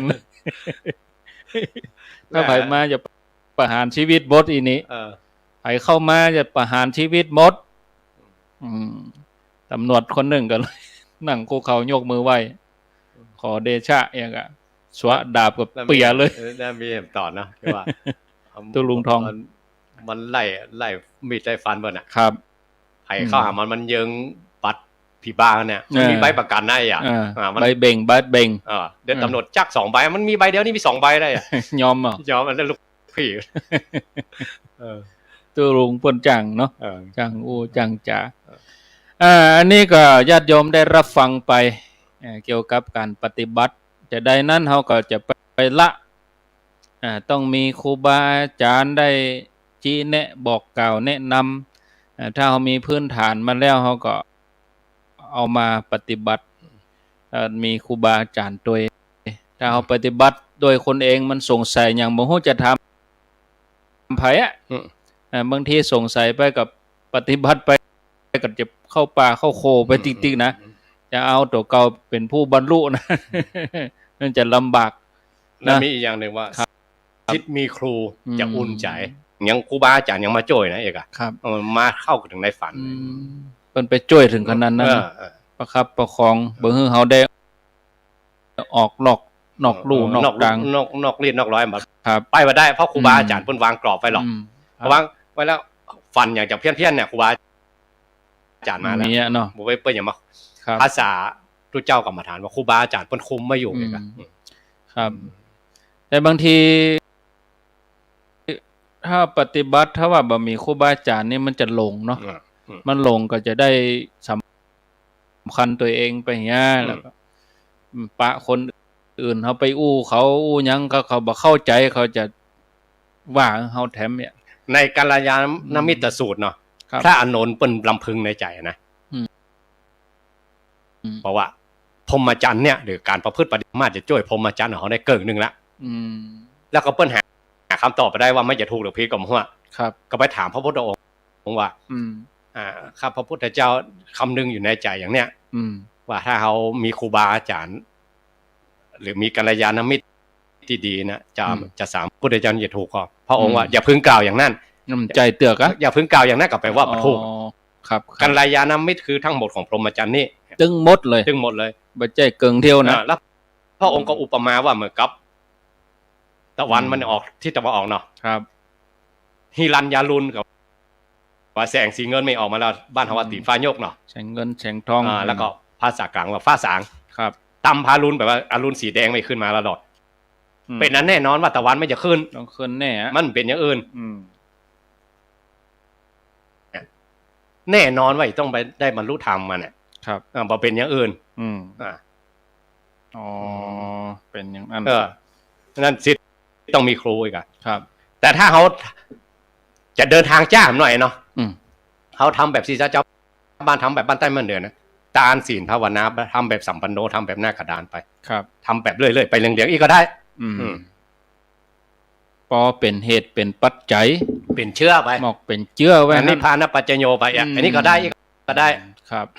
แต่ให้เข่นกันจริงๆ แบบอาตาปีสัมปชโนไม่ใช่ อืม ต้องมีครูบาอาจารย์คุมอยู่อีกอ่ะ อืมถ้าเฮาเป็นคฤหัสถ์เป็นคฤหัสถ์นี่มันมีภารกิจหนักอ่ะ เจ้ามานี่เฮาต้องแบ่งจิตไปอย่างอื่นเนี่ยควายมาก็ต้องทำกันผิดชอบมากมายเราจะมานั่งพิจารณากายเวทนาจิตธรรมนี่เขาจะเอาเวลาที่ไหนเพราะว่าทำได้ทุกขณะ ยกตัวอย่างท่านอาจารย์ท่านพระครูกัลยาณปราโมทน์นะครับ จะไปกินไปตั้งหรือพระพุทธลูกเอาอ่านวันน่ะ อืม ลูกเอาชิงเอา ครับ ก็อย่างใดเฮาอย่ามาว่าว่างบอกว่ามาว่างมันได้มาจากว่างอ่ะ มันมีข้ออ้างตลอด ข้ออ้างอ่ะ อืม ยกตัวอย่างยาวๆนั่นเนาะ ครับ ถ้าเราอ้างว่าอย่างเฮียนเนี่ย อืม เฮียนหนังสือก่อน ครับ เอาไว้กลางคนอ้างทำงานเนี่ย อืม เท่าๆมาอ้างแข้งขารู้แล้วไปบ่ได้อ่ะ ครับ ถ้าอ้างแล้วอย่าไปเมื่อใดอ่ะ ยากนะ เดี๋ยว อืม หลานเกินมาแล้วเอาเกาหลานแล้วละเมาหลานละ อืม อ่ะ เออ เลี้ยงลูกยังพอไปเลี้ยงหลานแฮมเนี้ย ตราบใดที่ยังหายใจ อ่า ก็คือตัวลมหายใจนี่แหละ อ่า ทำได้ทุกขณะ แต่ว่าถ้าเขา อืม บ่เข้าใจอ่ะ ครับ เขาก็หายใจขว้างไว้บ่ได้แหละเพราะเขาบอกว่าจังเอาอ่ะ แม่น ทุกคนมาหายใจหมดมันก็มันมีลมหายใจก็ตายนะครับ แต่บางคนทำไมเอาลมหายใจมาหายใจตั้งเรียกอ่ะ นั่น เออ อืมอ้าวเข้าใจทำเหรอ อืม เข้าใจเห่งปฏิบัติ อืม แข่งกับเวลาตัวแข่งกับสังขารตัวเนาะ อย่างที่บอกว่า ช่วงระหว่างกาลละไปถึงที่ อืม อสุภาเก่าอ่ะนะ อืม ถึงช่วงระหว่างเนี่ยหรืออสุภา10อันปาชาเก่าหน่อย ครับ ช่วงระหว่างเนี่ยก่อนที่ไปถึงปาชาเก่าเนี่ย พญามัจจุราชมันเอาไปได้ทุกเมื่อทุกวัยนะ บัเลือกด้วยนะ มาเลือกที่ไหนก็โมโห สถานที่อายุเท่าใดก็ขนาดไปเอวแห้งแต่ๆเนาะ ออกข่าวตัวว่ามันซึ้งไปเอวเพื่อจะเอาความสุขแต่ๆอย่างไปเสียชีวิตเหตุก็มีเนี่ยอันนี้เป็นต้น แล้วก่อนย้ำก่อนนี้วัดผูกก่อนวันทื้อก่อนนี้ ครับ แต่วันเดือนก็ล่วงไปถึงวันอ่ะ พญามาเอาลองมาได้ตัวเอ้ย อ่า ขอออกวาสาแล้วก่อนนี่ก็บ่ได้นะ เออ เสียชีวิตกลางพรรษาก็มี อืม ขอให้อยู่ได้สัก100 ปี ก็น้อยที่จะถึงอะเนาะ คนที่ถึง100เนี่ยยาก แต่ธรรมบาลนี้เปิ้ลบ่เคยหันอาการเรามาลาในนาวาคือช่วงระหว่างกลางเนี่ยเปิ้ลบ่เคยหันว่าไทยจะตายช่วงระหว่างกลางลูก ครับ คือปกอุ้ยแม่อุ้ยเพิ่นตายท่าหัวเองอ่ะ อืม อาจารย์เพิ่นสงสัยเนาะ ครับ ว่าอันธรรมบาลนี้ทำไมตายเท่ากันหมดอ่ะ ครับ ปกกับปกกระดูกแปะไปเนาะ เอาไปเปียไปอ เปียก วด พ่อแม่มันน่ะว่า ห ลู วั ก งว่า จะเฮ้อเสียใจนะเนาะ ว่าลูกบ่าวท่านตายแล้วเนี่ยไปเรียนสำนักนั้นเลยกัน อืม ถามกันนะว่าเป็นอาจารย์ของ อืม ธรรมบาลนี่กัน อืม มึงน่าใครหัวกันทราบวัน มีบ่ ว่า มี ตระกูลข้านี่บ่มีคน มันมีคนอายุสั้น มันตายเท่าหมดละ เออเพราะอะไรอย่างเพราะอะไรอย่าง เพื่อถือกรรมบท10อันเนี่ย อ๋อ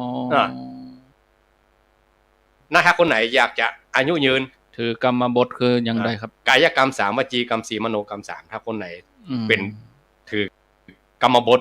กุศลกรรม10นี่นะครับ อืม ก็มาลงตัดสินนั่นแหละ อ่า เนาะ อ่า เอาลงตัดสิน5เนี่ยกันนี่ สุทธสีลังสมาทายะ ครับ ธรรมังสุจติตังจเร อืม ที่บทสุด10จตาจะมีให้หรอ ครับ ที่ขึ้นทั้งว่าอัตติอุณสสะวิจโยธรรมโลเกที่ครูบาอาจารย์เพิ่นสวด10จตา ครับ อันนั้นเป็นข้อเป็นสาธยายมนต์นะครับ แต่ข้อปฏิบัตินี่ก็ อืม สมาทานศีลนั้นบริสุทธิ์ขึ้นมาประพฤติธรรมมันเป็นสุจริตมันต้องนั่นมันยาวไปเอา2อย่างเนี้ยสมาทานศีลนั้นบริสุทธิ์ขึ้นอย่างกายกรรม3วจีกรรม4มโนกรรม3เนี่ย กายกรรม3 เว้นจากการฆ่าสัตว์เป็นจากการลักทรัพย์ ครับ เว้นจากการประพฤติล่วงเกินสามีภรรยาเนี่ย ครับ คือกายกรรม3วจีกรรม4 อืม บ่พูดเท็จบ่พูดส่อเสียดบ่พูดเจ้อบ่พูดเลวไหลอย่างเนี้ย ครับ มโนกรรม3 บ่คิดพยาบาทไผบ่จองเวรไผบ่ขี้โลภ ครับ และหันถูกตามทำนองคองธรรมเอง ครับ อันนี้ตามหลักธรรมนะครับ ถ้าตามหลักนายแพทย์ประสบรัตนากรคือมีให้ออกมา อาหารอากาศเนี่ยก็ เนี่ยอัน โอ้ เคยได้ยินอันสมัยก่อนมีก่อน มีครับ อาจารย์ตันว่ะ จันกา วิทยุกรมประชาสัมพันธ์ออกมานายแพทย์ประสบรัตนากรออกมาแล้วหรอ อาหารอากาศเนี่ยออกกำลังเนี่ย อ่า อารมณ์ดีเนี่ย ทายก่อน อ๋อ ทายเนี่ยว่าอันอุจจาระเนี่ยว่า ครับ ทายมันสำคัญ ถ้ากินเข้าไปมันทายนี่ยุ่งอ่ะ เนาะ เออ หมอบนตึงถามหรอ เออ นักเบาก็ นักเบาบนต้องมี กิน ยา ดีก็ต้องระบบขับถ่ายดีเอง ครับ มียาระบาย เออ อืม บางคนสุขภาพดีนะกินยังไงก็บดตุ้ยนะ อืม อันนั้นว่าระบบขับถ่ายดี ครับ สุขภาพดีก็ อืม บางคนกินน้อยเดียวตุ้ยรุ่มล่ำๆอันนั้นจะระบบย่อยหมด วอมพร้อมเจ้าข้อ คือตามใจปากได้แต่บ่ตุ้ยอ่ะนะเนี่ยแสดงว่าบุญมันมีนัก อืม กินได้อยังอร่อยล้ำด้วยกินได้นักด้วย อืม แต่บ่ตุ้ยอ่ะ ครับเรือแถม4 นาที พอกันบ่ จะเป็น4 โมงเช้าลองฟังญาติโยม วันนี้อู้กันเหมือนหน่อยแต่ อันนี้ก็ชั่วโมงชั่วโมงพอดีเพราะว่าตะกี้นี้เอาได้บรรยายได้อย่างตักญาติโยมไป3:15เนาะ จะนักไปหาวันนี้ ชั่วโมงก็เอาญาติโยมจะโทรมาพูดจาสนทนา แจ้งผลการรับฟังนี่เนาะอยู่ที่ไหนตั้งใดโทรมาแลกเปลี่ยนกันได้เนอะที่หมายเลขนี้0998360322มีก็เข้ามาแจ้งผลการรับฟังสนทนาอู้จากันใครจะถามปัญหาก็ขอเจริญพร รับสายจากได้ยินครับ นิมนต์เลย ได้ยินครับ นิมนต์ บ้านเข้าพรรษานี่ไม่ได้ไปโบสถ์นี่ใครพรรษาไหมครับ ฮะ บ้านเข้าพรรษานี่ไม่ได้ไปโบสถ์การพรรษาไหมครับ ในพรรษาไม่ได้ไปโบสถ์แล้วทำไม แล้วทำไมครับ อูจะจ้ากะลุง ขาดพรรษาไหมครับ ขาดพรรษาไหมอ๋อก็เดี๋ยวลองฟังในวิทยุเนอะรอฟังในวิทยุนะหลวงพ่อ อาบ้านนะครับ ฮะ อาบ้านเนี่ย พระอาพาธอาพาธแล้วทำไมครับ พระอาพาธ ไม่ได้ไปโบสถ์นะครับ อ๋ออ้าวเดี๋ยวรอฟังในวิทยุนะครับโอ้อูรูปอ่ะ อ้าวเจริญพรค่ะนมัสการเจ้าอ้าวจากไหนจากชายแดนเจ้าย ายแดงอันสันผีเชือกอ่ะชายแดนปะคอยเจ้าอ๋อปลาคอยเจ้าย ายแดงปลาคอยนมัสการถึงสองลูกแตงโมนึงเนี่ยปากเพิ่งนั่งประเดียวฟังตึงวันอยู่เนาะเจ้าฟังตลอดนะเจ้าอนุโมทนาเจ้าไหว้สาเจ้าเจริญพรรับสายเจริญพรกับไหว้สาเจ้าท่านพวกครูสองคนสององค์เจ้าอ้าวโทษจากไหนข้ามทับเก่าเจ้าเชียงชัยประการกะเจ้าอย่างเจ้าดีอยู่ฮะท่าเข้าท่าดีเจ้าโมทนาถ้าพ่อครูเตะทำมันนั้นแม่เจ้ามันน่าดีเอ็นดูอ่ะโอ้แล้วใครตายตอนนี้ต้องเตะได้เยากันมาตายเนี่ยก็ตายเอาแล้วก็ไม่ใช่มืออาชีพโอ้บัลลังก์สักหน่อยตัวเก่าครับรถถีบเมื่อไปขี่10 ล้อปะโถ0322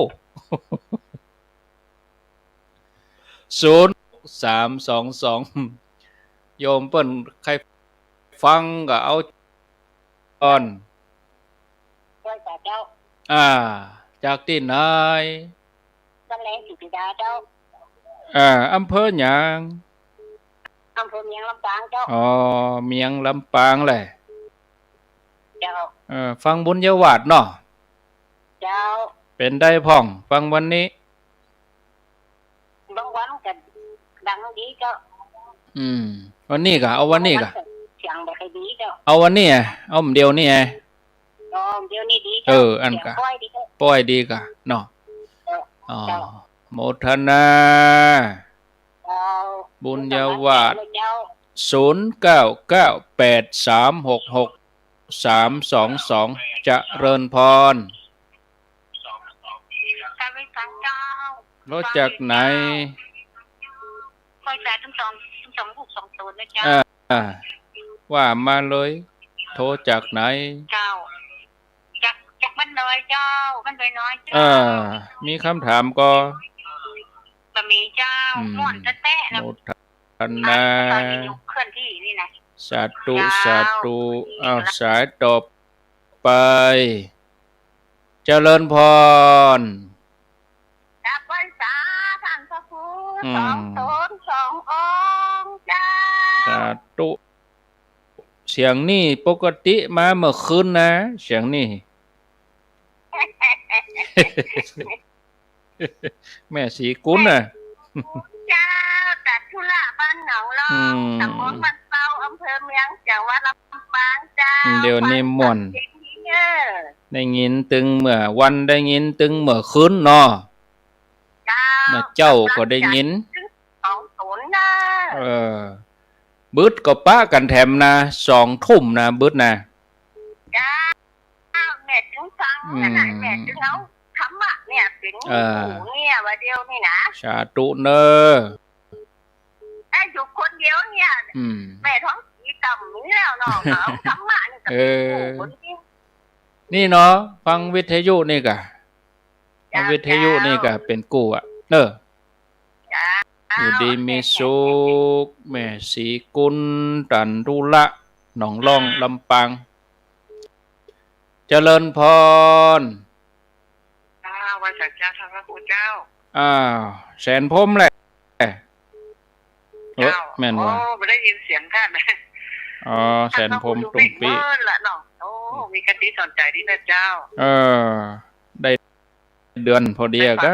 ได้ฟังกันโมทนาอยู่ดีมีสุขแม่วาง เจริญพร นมัสการเจ้าสององค์นะเจ้ารู้จักนายสีบัวบานอ๋อจำได้กะจำได้อยู่เนาะถ้าผู้ซึ่งจะจำจะพอได้อยู่เนาะโอ้เป็นไหนเป็นหมู่สองหินนี่ไปกินไปทานไปด้วยกันลุ่มม่อนใจดิเจ้าเมื่อเราบ่ได้โทรหานะเจ้าฝุ่นมันตกมันจะเยอะนี่มือนี่เห็นนะเจ้าชัดเจนเนาะเจ้าชัดเจนฟังที่ฝ่ายหินกะเจ้าฟังฝ่ายหินเจ้าชัดเจนเจ้าแม่ก็ที่วงคำน่ะแม่ก็เจ้าคำที่วงคำเจ้าที่วงคำที่วงคำเนาะเจ้าสาธุเจริญพรเจริญพรโทษจากไหนแจ่มเจ้าแม่แจ่มบ้านยังแม่แจ่มเจ้าอยู่บ้านยังแม่แจ่มถ้าแจ่มบนนาเจ้าบ้านบนนากะเจ้าฟังชัดเจนดิท่านพ่อคงวิบูลย์นะเจ้าพี่บุญเดี๋ยวว่าเป็นศรัทธาวัดป่าเอาหนุ่มอันนี้เป็นศรัทธาวัดวัดบุพารามมากะเป็นบนนาน่ะเจ้า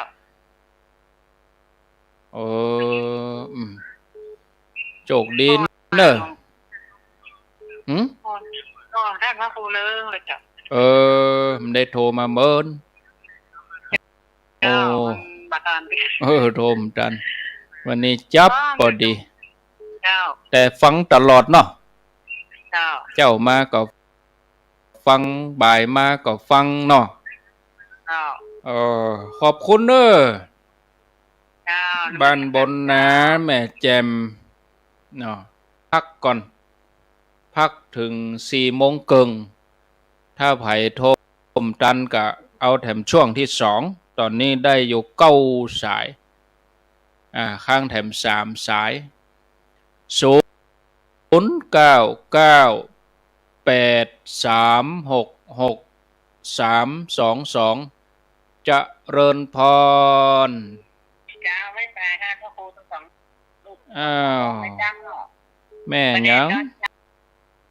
นะเจ้าแม่นวลกะเจ้าแม่นวลอยู่นวลฟังตลอดดอนใจเดี๋ยวฟังมาตันจบเนาะประธานนั้นจะแชร์ไว้ในเฟซนะจ๊ะฟังเวลาอื่นก็ได้บัดเดี๋ยวนี้ไปละวัดปักตังเจริญกับไปหารละวัดอันยังม่อนฤาษีกับไปแล้วนะจ๊ะดีแล้วไปเคยแม่บุญน่ะแม่บุญของป้อมอ่ะดีกะวัดม่อนฤาษีที่อันยังกระถิน300 วัดจะไปแม่บุญเหมือนกันดีแล้วอนุโมทนาตลอดเจ้าอยู่ดีมีสุขเนอะเจ้าสาธุปีนี้ก็มาแถมปุ่นปริวาสปุ่นเนอะ12 ถึง 22 ธันวาเจริญพรสายที่11ไปสายเจ้าโทษจากไหนแม่ยับไม่น้อยตาโทแม่นว่าฮะแม่นเจ้าแม่นแล้วกะเจ้าไม่ก็แก่แล้วไม่อยู่บ้านคนเดียว78แล้วเจ้าแม่น้อยตาโทกเนี่ยเจ้าอายุ78อยู่หนุ่มอยู่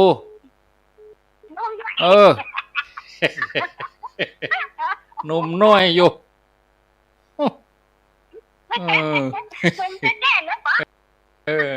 หนุ่มน้อยเต้เนี่ยสืบอายุไปแหมนักนี่อารมณ์ดีตั้งใจนะเดี๋ยวทำไม่ได้ โอ้ฟังไปจะนั่น ใจดีนะ ฟังไป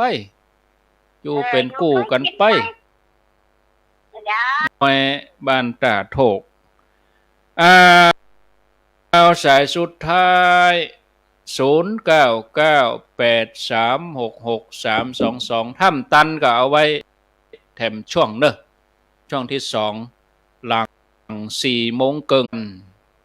วัดประการเจ้า โทษจากไหน ลำปางเจ้า บ้านหยังลำปาง นะ บ้านหยัง ลำปางเจ้า บ้านหยังอำเภอหยัง บ้านเจ้าคุณปอยเจ้า ลำพูกันแปลกเจ้า โคตรโทษ เป็นศรัทธาวัดศรีภูมิมาหั่นกะ เจ้าพระวัดศรีภูมิมาเจ้า อยู่ใกล้วัดก็อยู่ใกล้วัดหั่นเนาะ เดี๋ยวนี้กำลังฟังหลวงพ่อนี่เนี่ยรายการนี่ หลวงพ่อก็ฟังหั่นนะกะหลวงพ่อพระครูอุดม ผ่านพระครูวิวัฒน์เนี่ยหลังเนี่ยเจ้า วันที่เก้าก็ปะกันเนอ เจ้า โมทนาในศรีภูมิมา อันนี้เป็นศรัทธาวัดตาส้มปอยตาส้มปอยก็คือศรีภูมิมาตำบลตุ่งฝายหลวงพ่อกับหลวงพ่อตัวกับถวายความเคารพตัวหลวงพ่อพระครูอุดมศิริทัตน์ก็มีอยู่12ก็เอาไว้ช่วงที่2เขียนเบอร์โทรไว้ก่อนแล้วก็ก้อยโทรมา0998366322ทวนสายที่1เจียงดาวนี่เป็นพระคุณเจ้าหลวงพ่อกิจอยู่เชียงดาวสายที่2ยายแดงดอกตะล่อมป่าคอยบุญตังแม่ริมสันผีเสื้อบุญนะสายที่3ก็ทำตับเต่าชัยประการสายที่4เมืองลำปางบุญยวาดวิหารสายที่5ดอยน้อยสายที่6กะอันนี้อยู่ลำปางแม่สีกุลตันทุระบ้านหนองล่องลำปางสายที่7แสนพรมตุ่งปี้แม่วางเจียงใหม่สายที่8อันนี้อยู่สีบัวบานเสาหินสีบัวบานละปูนสายที่9บ้านบนนาแม่แจ่มสายที่10แม่นวลประแดดดอนใจสายที่11แม่น้อยตาโถกลำปางสายสุดท้ายก็ลำปางเหมือนกันเนอะตาส้มปอยลำปางพี่น้องลำปางก็เริ่มฟังแน่นหนากันนักขึ้นนะก็ขออนุโมทนาด้วยบ่ได้ไปลงโบสถ์กรณีอาพาธก็ดีบ่สบายก็ดีวาสาจะขาดก็วะครับนิมนต์ครับ โบราณว่าพูดธรรมะขัดใจพูดวินัยขัดใจพระพูดธรรมะขัดใจโยมวินัยบางเรื่องมันเป็นเรื่องส่วนตัวของทุกเจ้าเองครับบางคนจะมาอู้เรื่อง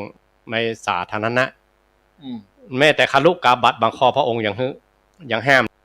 นะครับเรื่องวินัยเป็นเรื่องส่วนตัวของครูบาอาจารย์ของผู้เจ้าในวัดในวาเขาเองครับเรื่องอย่าขาดภาษาบ่ขาดภาษาเนี่ยนะครับข้อแม่คือว่าเขาอธิษฐานอยู่กับตีแล้วเขาถ้าออกนอกเขตก่อนสว่างเนี่ยนะครับแล้วอันพอไปแจ้งสว่างนอกเขตเนี่ยนะถือว่าภาษาขาดถ้าบักขาดคือเขาต้องลาโดยแบบโดยจริงแดงทางการคือหน้า227สัตหะกาลนิยังนะถ้าโดยบัตรทางการก็อย่างเดียวบอกคือคนใดคนหนึ่งเป็นพยานว่าให้ไปหั่นไปนี่เนอะบักเกิน7 วันเองครับบอกฮู้โดยไหนฮู้โดยนัยยะว่าจะออกจากเขตไปแล้วเนอะเพราะนั้นแต่ว่าจะไปให้แจ้งก่อน7 วันนะคืนวันที่6นะต้องปิ๊กมาละเจ้าวันที่7ห้ามแจ้งเองห้ามแจ้งนะว่าอันนี้ภาษาประคาน สำหรับลงบนนะ ไปอยู่แล้ว ต้องไปอยู่แล้ว ครับ ถ้าบ่ได้ไปเปิ้นก็มีก็ครับมอบไป มอบฉันทะไป ไป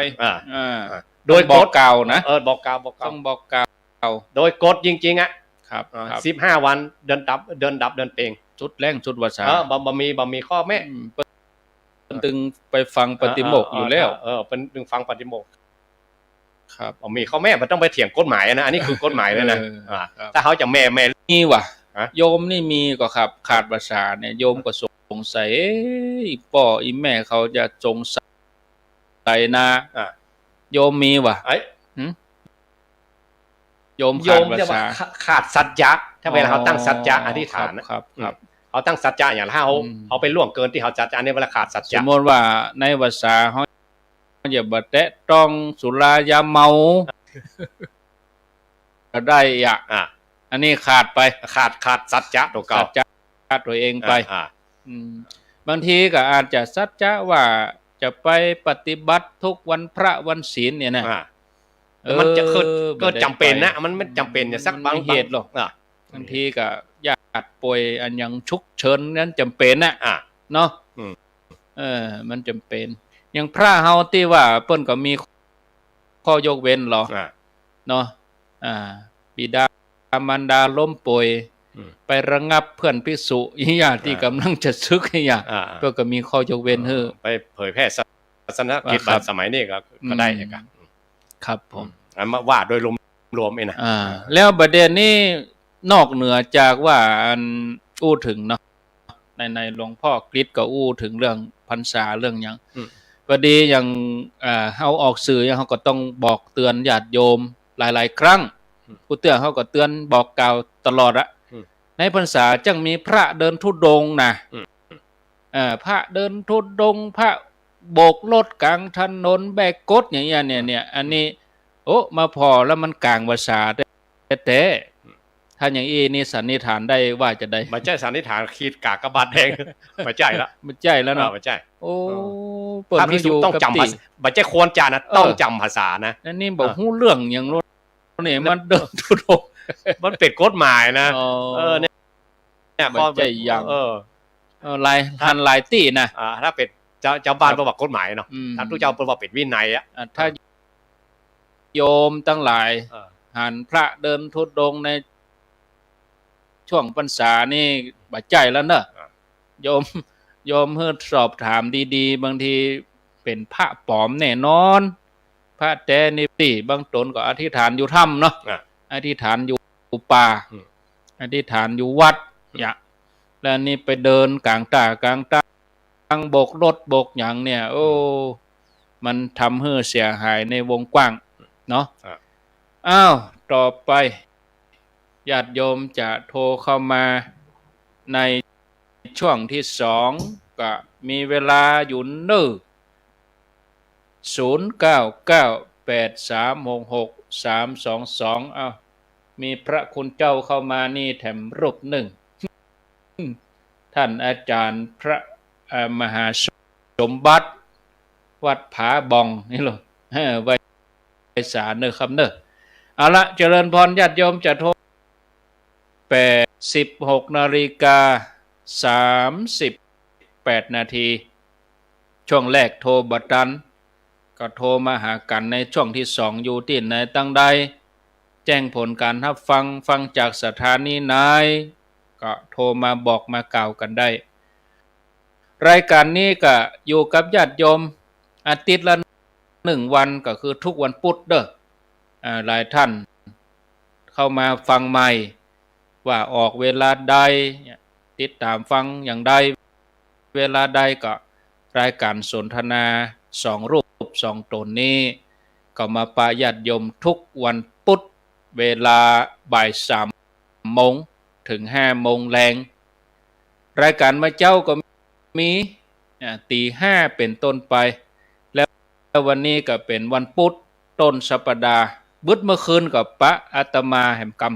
2 ทุ่มถึง4 ทุ่มญาติโยมตังลำปางก็ติดตามฟังตีเคลื่อนของคุณดารุณีเนอะบึดนะของคุณดารุณี2 ทุ่มถึง4 ทุ่มบึดเมื่อคืน เจริญพรสาธุเจ้าทั้ง3รูปเครื่องพระสมุพี่สุวัตเลยนะเจ้าอ๋อรวดเลยจะถามว่าท่านจะมาเทศน์วันต่อวันที่8นี่ก็เจ้าโอ้แม่นกะวันที่วันที่8วันติดเนาะวันอาทิตย์แต่ยังไม่ได้ไปติดงานแล้วไปถามเนี่ยใหญ่อ่ะก่อนไม่พอก่อนจะแลกเวรกันก่อนจะเข้าเวรเจ้าถามแล้วต้องไปกะFC ได้ไปแย่ในเราสุกี้ปลาเดี๋ยวเฮาก็กองหาอยู่หั่นน่ะกะเนาะก่อนถ้าแม่ไปได้แม่จะไปนะจ้าแลกเวรเห็นแลกเวรเห็นเด้อแลกเวรเนี่ยจะเป็นแลกเวรกันก่อนสาธุจ้างเขาไปแทนเจ้าป่าล้านสันทราย099ลืมไปแต่กันเนาะวันที่8ตุลาขอบคุณเด้อแม่ที่อยู่ป่าล้านได้เตือนก็มาลืมไปแต่กันเนี่ยเขียนไว้ก่อนนี้เนาะ8ตุลาที่วัดบ้านต้อตำบลสันทรายหลวงอำเภอสันทรายเวลา 9 โมงเด้อ 9 โมงไป 9 โมงกินข้าวไงแล้วเจริญพรเจ้าไว้สาเจ้าทำพระครู2 องค์เจ้าโทษจากที่ไหนนั่งแลปงยังคกเจ้าปงยางคกเนาะเจ้าบ้านนางแลกะฟังชัดดีก่อนนี่เจ้าชัดเจนเลยเจ้าฟังขึ้นฟังหนอตี 5เนาะแล้วก่อนที่ผ่านพ่อครูจะออกตี 5นั่นนะเปลี่ยนนั้นพ่อครูอย่างไรเจ้าธนอัตที่เปิ้นเตศทำเมืองน่ะเจ้ามืดก็ฟังกะตี 3 ตี 4นี่ตื่นแล้วเนาะฟังเจ้าไม่รู้ว่าเสียงคล้ายๆอันพันพ่อครูที่วัดนี่เนาะอะไรเสียงคล้ายๆแต่ท่านผู้ประจำนี่เนาะแม่ก็โทรไปหาเพื่อนดีกะดีแล้วอนุโมทนาลืมเป่าประกาศกับพี่น้องเราลำปางก็ได้ฟังตั้งตี 3แล้วเนอะตีบุญยวาสนะเปิ้นรับมาได้2 เดือนละเจริญพรไว้สาเจ้าโทษจากองค์เจ้าโทษจากที่ไหนอันนี้โยมแม่ลัดดานะเจ้าแม่ลัดดาอยู่ไหนแม่ลัดดาอยู่อำเภอเมืองเนี่ยเจ้าเมืองลำปางอยู่อำเภอเมืองหันเนาะเจ้าฟังชัดเจนดีเนาะเจ้าแม่ลัดดาก็ไปแล้วพวกพระครูอภิวัตแล้วเจ้าไปดีมากเจ้าก็ไปกับจิตก็ไปมาแล้วเจ้าวันที่9ก็ป้ากันนะวันที่9ตุลาวันที่9ฮะแม่หลอกตาเป็นยังโอกาสหน้าดื้อเจ้าโอกาสหน้าพอดีโทรมาเป็นกำลังใจเนื้ออะไรเจ้าขอบคุณเด้อเจ้าแต่เจ้าแม่ก็ฟังเจ้ายกแม่ฟังแต่เจ้าพ่อครูคือว่าคนออกมาจะเนาะดีแล้วเจ้าโมทนาอยู่ในเมืองหั่น09983666322ก็ญาติโยมที่ฟังบุญยวาสก็ฟังตั้งตี 3ถึง 7 โมงเด้อไผลูกเจ้าก็ดีไผนอนบ่หลับกายนะก็ฟังกันมาได้2 เดือนละบางท่านก็อาจจะยังบ่ฮู้เรื่องว่ารายการมีตั้งแต่ตี 3ก็วันพุธก็จะเป็นตุลุงยองวันพุธนี่วันพัดก็อาตมาภาพพ่องสลับครูบาอาจารย์รูปอื่นตนอื่นพ่องส่วนเมื่อคืนนี่อาตมาภาพก็เดือนไหนมาปะญาติโยมเหี่ยวันเฉพาะวันพุธต้นเดือนพุธที่2ของเดือนก็ท่านเจ้าคุณสุวรรณเมธีพุธที่3ของเดือนก็ท่านพระครูสิริธรรมบัณฑิตพุธสุดท้ายก็ท่านพระมหานพดลสุวรรณเมธีเนี่ยญาติโยมได้ฟังเมื่อคืนวันพุธนะลำปางกับตีคลื่นของคุณดารุณีเนี่ยได้ฟังครูบาอาจารย์หลากหลายนมัสการเจ้าทั้ง2 ตนเจ้าอันนี้อยู่ สันขยอมเจ้าสันทรายสักขยอมฟังอยู่เจ้ายอมสัญญาชัดเจนดีเจ้าท่านฝ่ายหินนี่เนาะเจ้าเจ้าแม่ละเจ้าวัดฝ่ายหินเจ้ามาสักการนะเจ้าฟังอยู่กำลังใจเจ้าโมทนาติดตามตลอดเนาะเจริญพรโทรจากไหนแม่สมบูรณ์บ้านไร่ศรีลาทองอำเภอเมืองจังหวัดลำปางเจ้าไร่ศรีลาทองไก่วัดบุญยวาดก็แม่ไก่ประมาณกี่กิโลแม่3-4 โลนะคะ3-4 โลโอ้ไปไก่ที่ไหนฮั่นโอ้น้อยเดียวอะกะนึกว่าขึ้นรถชาวบ้านไก่ตัวไรขึ้นรถชาวบ้านจะว่ามีรถโดยสารเข้าในเวียงอันเดียวนะใครมีแล้วแหละเจ้าต้องบอกเนี่ยเลยอะรถ4 ล้อเดียวอะเขียมคนเนาะก่อนในเขาจะไปไหนง่ายมี4 ล้อหลายกันเนี่ยไปไหนทำนี่ลูกหลานไปส่งกลับได้ไปโอ้เนี่ยปัญหาแท้ปัญหาสำหรับคนเฒ่าแท้นี่นะเนาะอ้าวดีกะเขาอยู่วัดอยู่บ้านเนาะง่อมเขามีวิทยุให้ฟังไอ้มันก็ม่วนนะเนาะเจ้าเจ้าก็ฟังอยู่นะเหมือนนะท่านทำผูกได้เป็นผูกได้หูหมดนี่ได้ฟังเพลงม่วนดิม่วนเพลงก็ม่วนเนาะทำก็ม่วนดีกะฟังเพลงก็ม่วนความสุขคนเฒ่าเด้ฟังทันพระครูก็ม่วนเหมือนนิมนต์ตัวเจ้าไปแอวบ้านน้อมเด้นี่เนาะแต่นั่งอยู่กลางเตินหั่นเด้นี่ตอนวันศุกร์นั่นครับครูสิตานุรักษ์เนาะเปิ้นสวดมนต์ด้วยโลหลวงพ่อนะเจ้าเปิ้นออกแล้วก็เปิ้นเชิญเทวดาเข้าบ้านเฮาเบิดก็ฟังกันเด้อเบิดนะอนุโมทนาเด้อสาธุเจริญพรการนมัสการเจ้าโทรจากที่ไหนโทรจากบ้านบุญเกิดตำบลพระบาทอำเภอเมืองบุญเกิดลำปางพี่น้องลำปางแน่นหนารู้ได้โอ้โดยส่วนใหญ่ฟังชัดดีเนาะเจ้าฟังชัดเจนเจ้าบุญเกิดนี่เป็นอำเภอห้างชัดกับว่าอำเภอเมืองเป็นอำเภอเมืองเจ้าอำเภอเมืองกะโอ้อำเภอเมืองอนุโมทนาเนอะเจ้าวันที่9ถ้าว่างก็ไปร่วมกันเด้อวันที่9ไปเจ้าพอดีอยู่ปากไก่บ้านเจ้า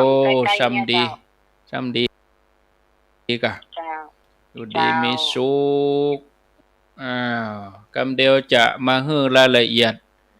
ฮับไปได้สัก10 สายเนาะก็จะพักศีลปันปอนคือกับศรัทธาแล้วก็ได้ล่ำลากันอาตมาก็จะมาให้รายละเอียดงานในวันที่9ตุลาคมนี้เนาะมีก็แหม3 ท่าน 4 ท่าน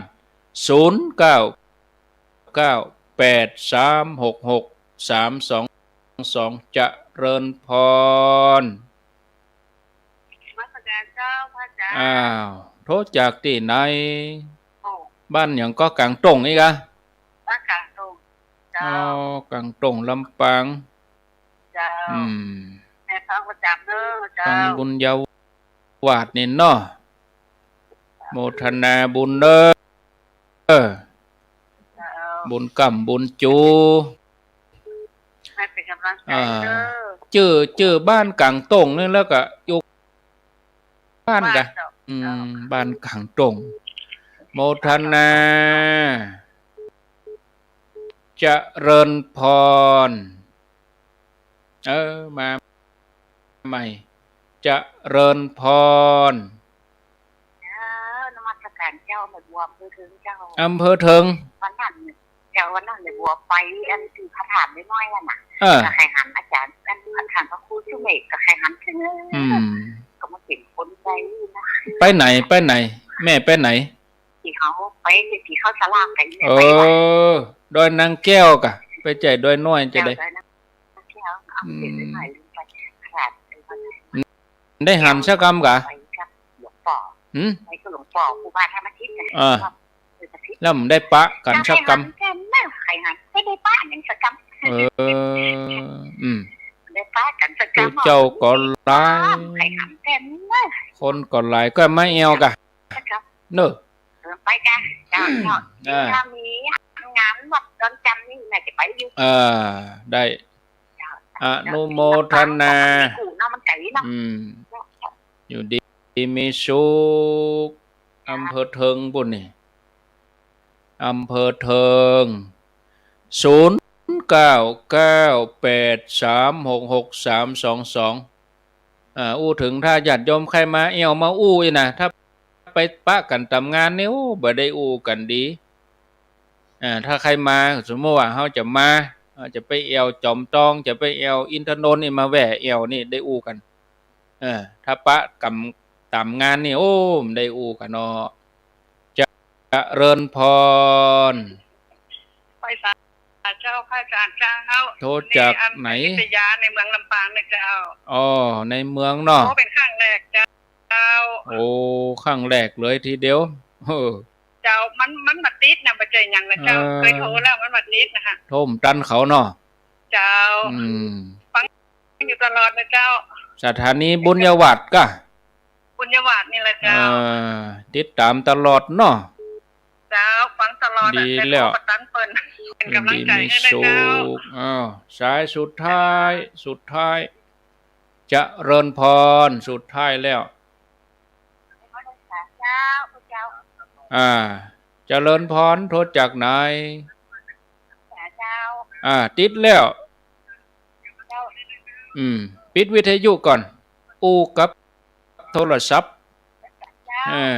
ติดแล้วนะแม่กง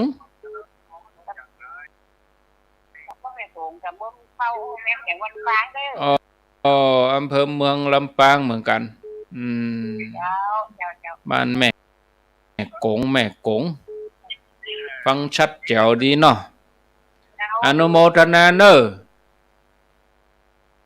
สาธุเอาเจ้าอีหมดเวลาขออภัยที่บ่ได้รับสายบางท่านก็เร่งโทรมาแต่เนอบัดติดสักกรรมจะไปน้อยใจเด้อจะไปน้อยใจบึดเมื่อคืนก็ปะกันญาติโยมตั้งลำปางก็ฟังที่คลื่นของคุณดารุณีมีหลายคลื่นนะตั้งห้างชัดก็มีตั้งแม่ทะก็มีตั้งตัวเมืองก็มีเนอะบึดเมื่อคืนก็ปะกัน20 ทุ่มถึง4 ทุ่มสายที่1ช่วงที่สายที่2สายที่3แม่ลัดดาในเมืองลำปางสายที่4สันขยอมสันทรายสายที่5บ้านไร่ศิลาทองเมืองลำปางสายที่6บ้านบุญเกิดลำปางสายที่7กลางต่งลำปางสายที่8เมืองเทิงสายที่9อยู่ในตัวเมืองลำปางโทรมาครั้งแรกฟังอยู่ที่คลื่นบุญญาวาสวิหารสายที่10ก็บ้านกงบ้านแม่กงลำปางก็อนุโมทนารายละเอียดงานวันที่9กิจกรรมก่อนนอนญาติโยมแล้วก็จะนิมนต์ท่านพระครูไปปันโจกปันปอนให้ซึ่งเป็นวันจันทร์9 ตุลานี่นะเนื่องจากพระเดชพระคุณหลวงปู่พระราชธรรมลังการอดีตเจ้าวาดวัดบุญญาวาสวิหารอดีตที่ปรึกษาเจ้าคณะภาค6หลวงปู่ได้มรณภาพไปปัจจุบันก็ตั้งศพบำเพ็ญกุศลที่วัดบุญญาวาสวิหารเปิ้นกำหนดให้มี